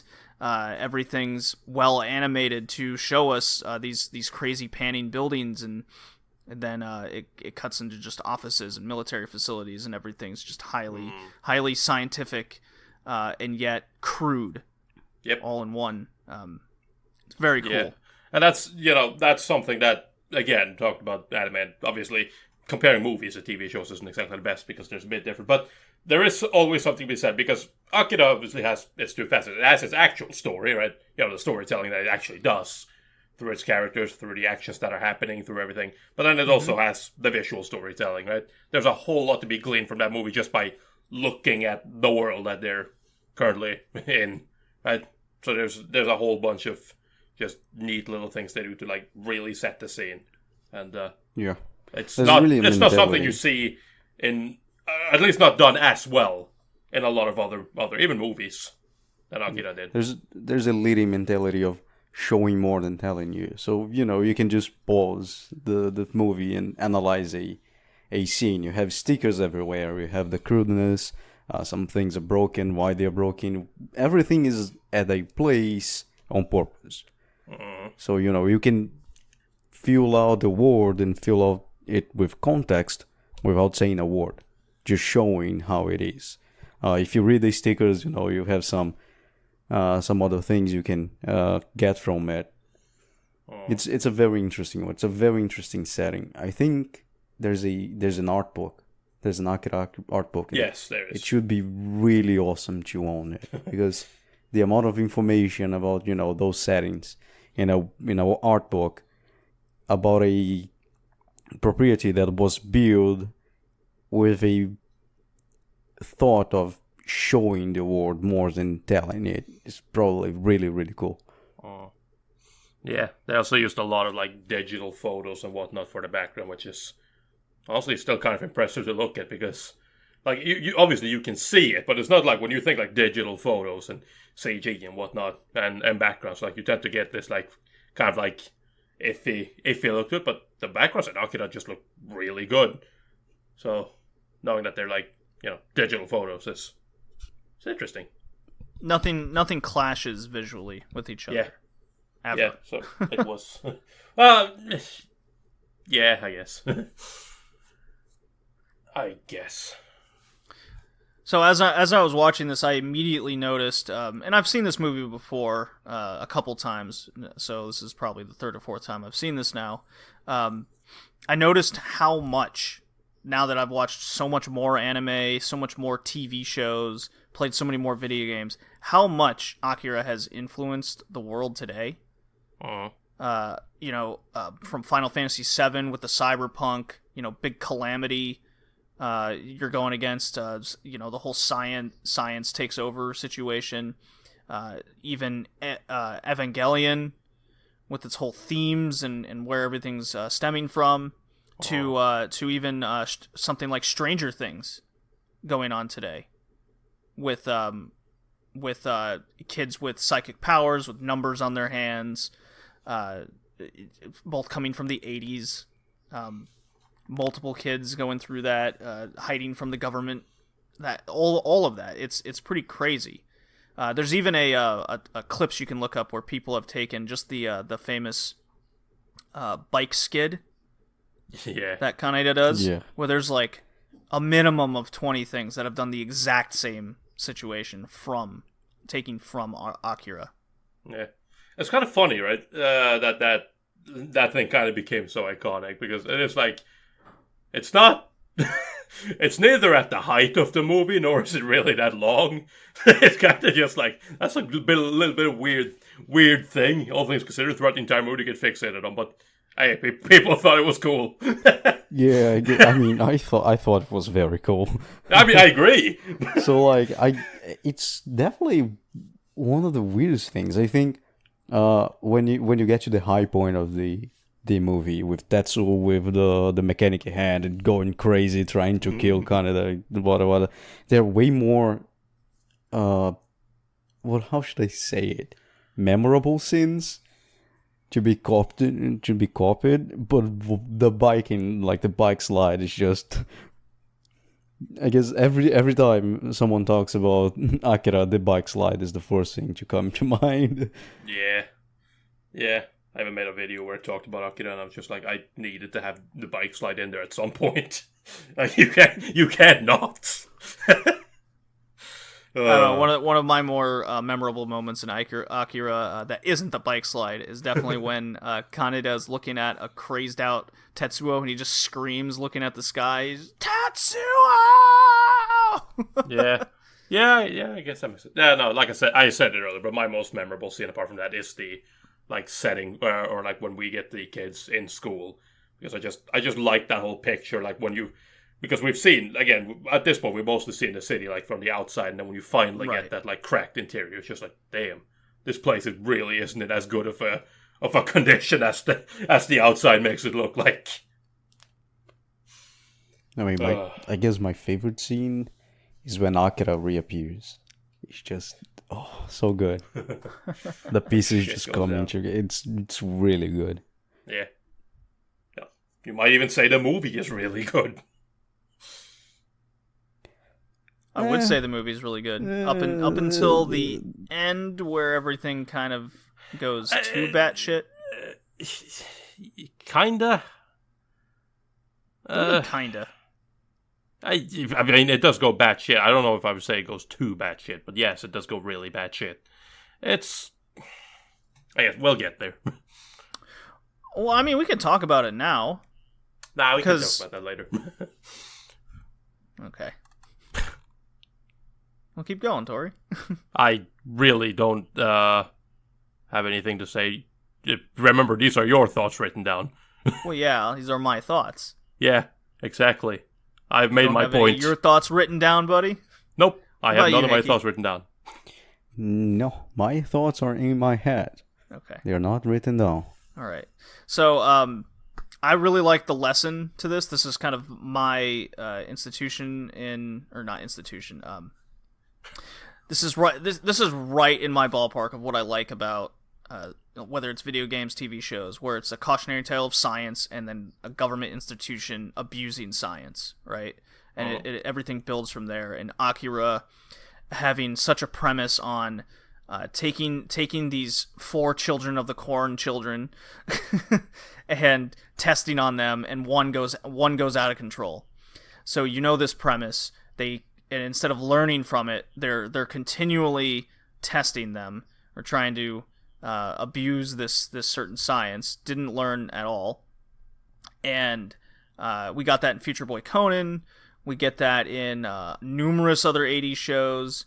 A lot of environmental type issues come to be. But in this one, we get Tetsuo, who comes across one of these blue children who have escaped, and the movie does a very good job of, rather than tell us directly, for example, why the children's blue, it cuts to the facility and it just has doctors going, man, we've tested the shit out of them. We've turned their skin color different. We've changed their skin color, and now they've kind of super aged, but their bodies have stayed the same. Kind of deal. They just in kind of casual conversation leading up to an escape or some other event happening. Yes. I really like that. So I agree with you. One of the things as well that I like, that I still say goes within that same, but obviously this movie likes to talk about technology and the invention of like psychics and whatnot, to use that. But what I really like as well is that just cautionary tale of like just war in general, and even the whole nuclear situation, because obviously, I mean, for fuck's sake, it's the first episode, the nuke that goes off, or the first scene, I mean, the nuke that goes off, right? And it is also kind of just that like immediate like warning signs, just to immediately set the tone that call back to like this, obviously no World War III, but this actually happened, right? The whole, I mean, obviously this was actually the nuke, but it is essentially referencing the whole nuking of Japan and whatnot. So it's like even just from the get-go, it does a really good job of like setting up like humanity is fucking dangerous. We're gonna wipe ourselves out so fucking so hard if we're not cautious.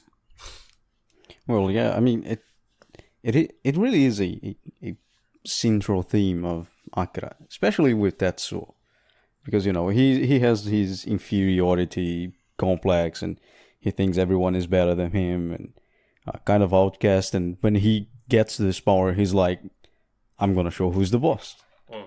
And he even puts on a cape. It gets to the point where he's so drunk in power that it doesn't matter what happens with him and whatever is around him, and it's basically kind of they're kind of like digging out the human nature. Although I don't like portraying humans as these destructive beings who are bound to kill themselves until the last one, only one survives, Highlander style. But still, it is one of the central themes of Akira. Yeah, I thought it was interesting because a lot of just going off that, a lot of movies and TV shows it'll show you the hero, and this you're flat out looking at it as Tetsuo's the hero, but then he gets drunk in power, and you go, okay, maybe Kaneda is going to be the hero, but Kaneda's a bit of an asshole, and he's more of a spectator, right? He's the one that makes fun of Tetsuo, brings him down. He's the biker punk, right? He's not supposed to be a likable guy. You're just along for the ride with this dude, watching his friend go insane with new psychic abilities and not being able to control him eventually.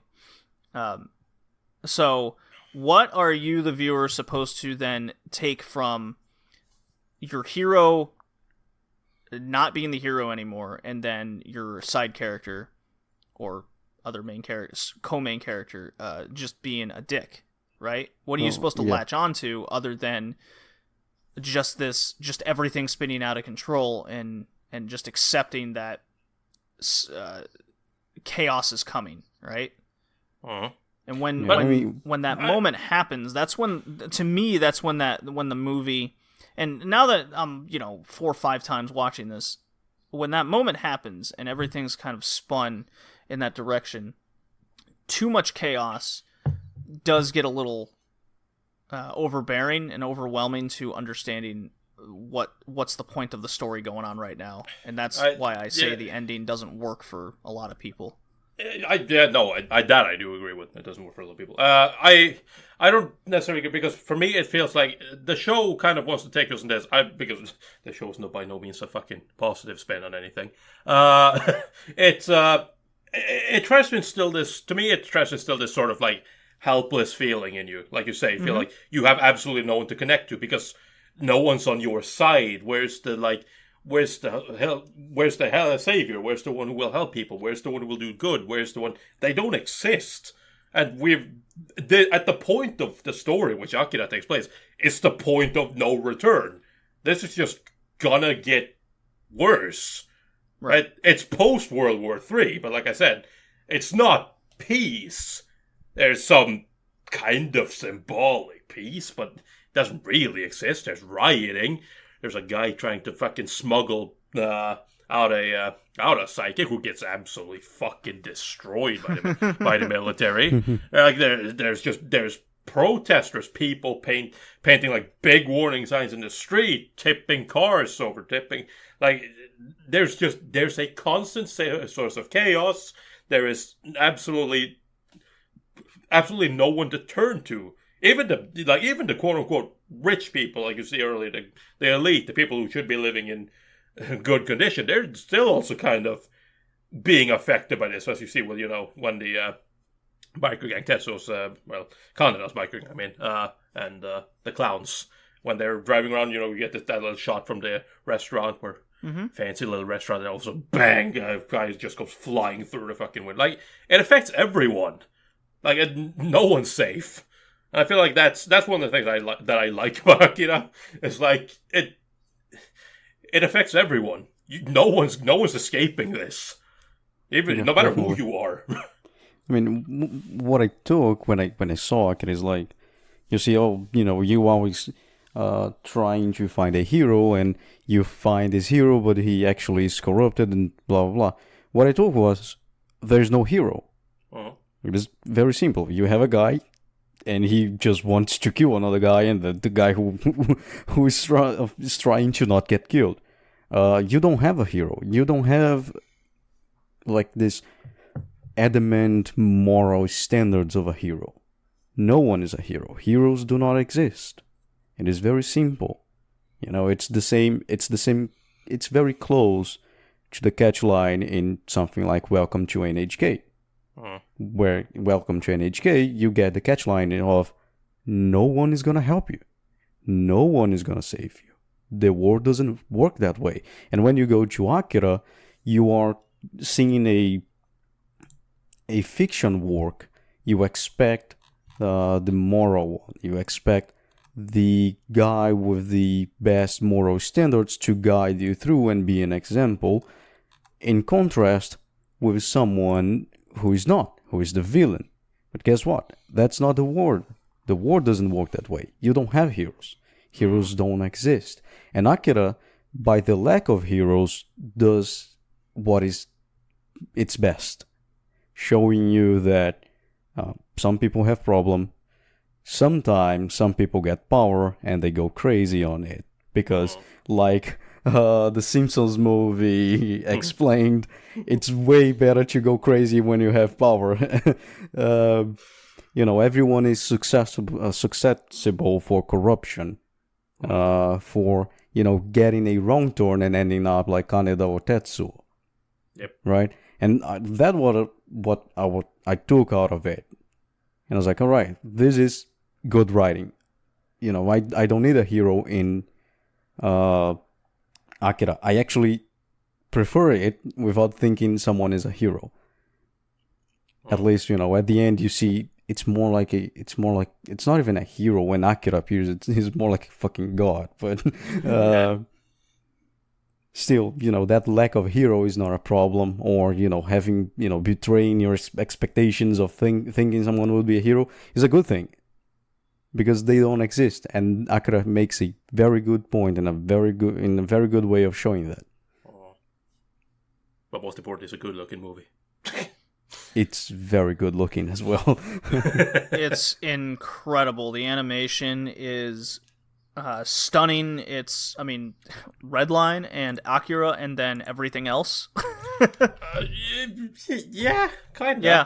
Characters, this is what I love the most. Characters are constantly in motion. They have facial expressions, hand movements, body language, all that. You don't get the character turns their head, lip flaps for a minute, and then character turns back, right? You get Kaneda and Tetsuo like looking at each other.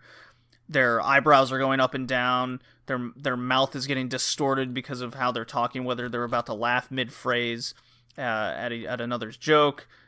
Arms are going off left and right because they want to point at something they're talking about. Everything's there. There's no wasted wasted motion. Sure, there's no wasted motion because everything seems to have a purpose with the character. Yeah. It has a lot of wasted bland animation. It's normal movement everyone does. Yeah. So it portrays very well. Yeah, the way, obviously in no way, shape, or form am I comparing this because the animation isn't as good. But one thing that I appreciate about a more modern show, Grimgar Fantasy and Ash, was kind of that same thing. Because what that show did with a lot of its animation was it created, like you said, wasted movement, unnecessary movement. Like they're holding their weapons, they're tightening their fingers around it when they're nervous, or for example, they're anticipating something, they're tired, their hands get sweaty, they change hands and they wipe their palms, they lean up against the wall, their arm is slowly sliding up, stuff like that, right? Unnecessary movement. It's not needed, but it feels very organic, it feels very human, because you would do that. Your palms does get sweaty. You can't hold your arm up forever. It will eventually slide out, especially if you're leaning on it, and stuff like that, right? And Akira does a whole lot of that, from just the way, it literally, sometimes it feels like different characters blink differently. It's kind of funny. There's just so much detail, and what I was looking for was how many cells of animation there was, and according to Wikipedia, the film has more than 160,000 cells of animation. So that just goes to show how much detail was put into this, how much care was put into. You got a comparison everything to make with that? It's fuck. It's a lot from our understanding, but if someone doesn't understand cell animation, I know that's the problem. I'm trying to find a counter to that. This is something that is missing a lot of times. this body movement. My favorite animator, which is Kosuke Yoshida, he does body language very well, right?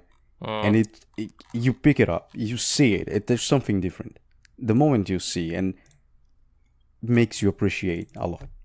Because sometimes we say, oh, there's not a lot of money, they wasted animation in this, they wasted animation in that. And when you see a well-made body language animation, it is very unique. You feel there's something special about that animation. And this is something great in Akira, where you have 2 hours and 4 minutes of very good body language animation.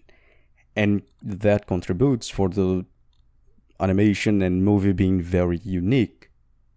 The way you see animation when you see Akira is different from the rest. Starting things. Yeah, fuck. Kosuke Yoshida is a very good animator, and he really nails that down. And, watching Akira makes me remember why I like this guy. Why I like when I see body movement and, just body language in general in anime. We grow used to seeing just the characters stopped in time, like not breathing, not tilting a little bit, just there in the the lip screen. flaps and that's it. Yeah, they just very 2D, extremely 2D. Just like it looks like it just slapped like a sticker in the background. And when you see something like Akira, where the characters have a 3-dimensional awareness and they have a lot of body language, it is just unique. You could just watch it just for the animation. You don't even need to pay attention to the story. The story is a bonus. And Akira, really, really well made. This is bothering me. It's not even mentioned. I mean, we haven't even talked about the action sequences themselves and how destructible the environment was. Yeah. It's a really hard poem. The characters, they have a 3-dimensional awareness, right? It's not like they are, again, a sticker on a wall. They know what's around. They throw the arms, right? They throw all the arms around, they punch each other, and every time it's like they go, they fall, they trip. It's very interesting. It's very interesting. Really, really, really interesting. Oh my god, I really like the animation in Akira. Same. God damn it. I can't find a good source of animation frames or sales, sadly. That's the problem, right? Because it's one of those things where it's a big point for Akira because it does have a lot of sales animation. But that's also why it gets highlighted. Whereas you look at a lot of other stuff and it mostly isn't highlighted because it's not what people care about. Well, I'll tell you, there's probably more cells of animation in 5 minutes of Akira than all of Ashita no Joe. Yeah, I wish I could find exactly how many actual cells of animation there were, but I do remember there was a lot of cells of animation in Heidi Girl of the Alps. Yes, that's a 52 episode series. So need to remember, right? That's throughout the entire 52 episode run, and it should come out to somewhere around the same level as Akira, but I can't find the actual number, which bothers the shit out of me. Anyways, move on. Anyways, what did you guys think of the ending? So I've kind of spoken my piece on that. Just a little bit rewarding. Just a good ending of a journey. Just everything goes batshit crazy and just a blob of cancer. That's becomes a blob of cancer inside of a Olympic stadium, which was actually a secret facility where I guess they would regardless, it's just really, really rewarding, especially again because you don't have the hero kind, so the biggest asshole died, so yes. That is good, that's very rewarding. But still right. Yeah. No, I mean it's all a accumulation of like what we've said. Absolute power corrupts absolutely, which leads us to our ending where Tetsuo is just absolutely batshit crazy. The power is so far soaked up that he has this desire to kill people who oppose him, and it's just like, it's to that point where it's like even people that he usually would care for, even his girlfriend, like when he is just so powerful, and he becomes just downright scared of him, and the fact that she finds him scary now. Like, he takes that as well as an act of aggression. Everyone's his enemy. Everyone needs to die. Right. So it's like he is just at that point. That's when you realize that the guy you thought might be the hero at a certain point in time. He is just so corrupted that he is the embodiment of fear. And like he said, he turns into literally cancer. Literally. Yeah, if you've seen South Park, the Trapper Keeper episode, it's that. Yeah. No, it's an interesting one. It definitely does culminate in just kind of like, what the fuck, kind of a thing going on. But it's, I don't know. I just thought it was super awesome. Still, like even at its base level, like there's a lot of stuff going on in Akira, but even at its base level, Akira's just an awesome action movie. So my first time watching it, I actually vastly disliked the ending because of that kind of disconnection with the main character. I don't care what's going to happen to him, so you kind of just have to enjoy the ride, or at least try to. The more I watch this, the more I enjoy everything else about the movie, including the ending. Where I know Tetsuo is going to go out of control, and now I'm just rooting for him to fuck more shit up as I'm watching it until his inevitable doom. So, over time, I have enjoyed this movie more and more, and I don't get that with a lot of things. Sometimes you get bored with knowing the end result, and I don't get that with Akira, including with how just utterly fantastic everything else is about the movie. Well, I mean, I think it's because you kind of start to appreciate more and more how it gets there. On the first viewing of Akira, yes, a lot of the times it can feel like you end up at the ending and you think to yourself, now how the hell did we get here? Right. But then now you know that it's going to happen, then you watch it again, and then you start to piece together. I was like, oh, yeah, okay, that makes more sense. Right? And then you kind of start to, you at least start to understand the mindset of how we got from the beginning of gangs fighting to cancer blob. Well, I don't have much more else to say over Akira, so I'm going to give it a score. You guys? Yeah, no, it's an awesome movie. Okay, so initially I would be like a 7 and 8, but because I have enjoyed this movie more and more with each time I watch it, I'm gonna bump it up to a 9 now. Okay, good. And it's marked on history history it a 9 as well. Give it a 9. It's just like there's so much things to take it in. Like it's such a nice thing. It's one of those anime that makes you really appreciate liking anime. And, you know, if you don't like anime, even if you don't like anime, Akira is a really good movie. But when you enjoy animation, when you enjoy the process, when you enjoy the voice acting, the directing work, everything, you can see everything working so well in Akira that it makes you appreciate even more the art you like. Yeah, I do like this anime, and I would even go one further. You don't even necessarily have to be an animation fan. If you are a fan of like movies, like movie production, the production of movies, direction, camera work, all that, you still see that. You still see Akira being mentioned a lot on just like regular movie fan sites. Because there's so much to appreciate. The camera work and the photography, the arrangement of scenes is just really good. They did a really good job in the production. Absolutely. So yeah. So now the like... most important question: did this movie make Blade Runner look like Disney World? Hold on, Tori, your score for. Yeah, I was about to say. Just skipping me. Okay. I kind of feel like an asshole right now because I'm going to give a low score of an 8. Because I do really enjoy this movie. I really do. I think throughout here and there are a little bit of like, not bumps in the road, but there are kind of, it does, like JD said, it does have a tendency to kind of feel like sometimes you start to wonder how it got there. As I watch it more, I agree. You do start to like piece it together a lot more, but there are still parts of me that's like, it still kind of has these elements to it, though. So yeah, I ended up giving it a, but it's still fantastic show, movie. Anyways, you were saying. Does it make Blade Runner look like Disney World? Absolutely. I haven't seen Blade Runner. You've never seen Blade Runner? Oh my god. I would say no, especially because I like Philip K. Dick with Do Androids Dream of Electric Ship, which is the book who inspired Blade Runner, and I don't think so. I don't think they compare to each other very well.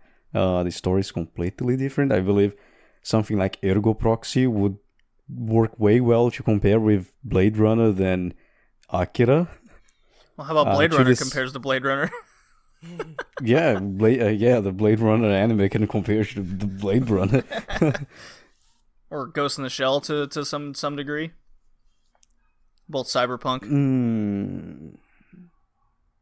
Cyberpunk dystopian. I think coming back to the manga we're talking about, there's a scene where one of the robots, the secretary robots, is wrecked and she starts bleeding by her mouth, and Barbara's yeah. I really wish they wouldn't do like this. These robots look like they feel pain and especially bleed. So yeah, to a certain extent, yes. Also Ghost in the Shell. I don't think they compare well to each other. Maybe the setting. And when it comes to the setting, the post-apocalyptic world, how things look in the inside, the outside, the level of destruction, the photography, and why not? Yes. That way you can say yes. The environment. Neo Tokyo looks way more dreadful than the Blade Runner universe. Yeah, I agree. All right. Well, with that, let's see. What's on the slate next? Ooh. Oh. In our next episode, 49, boys, it's time for Ninja Scroll. Ooh, man. Which is available on High Dive. Don't forget. It sure is. You're right. Okay. Tori, take us out. All right. So, this has been episode 48 of the Red Leaf Retrocast, where we have discussed the movie Akira. I've enjoyed myself. I hope you enjoyed listening to us. And also, I need to remember to give a shout out to the Retro Twitch and Anime Radicals. So, Retro Twitch at Twitter, retrotwitch.com at Twitter, and Anime Radicals at Twitter. So, anyways, my name's been Tori. I've been your host. I've been joined by JD and Hickey. See you next time. Peace.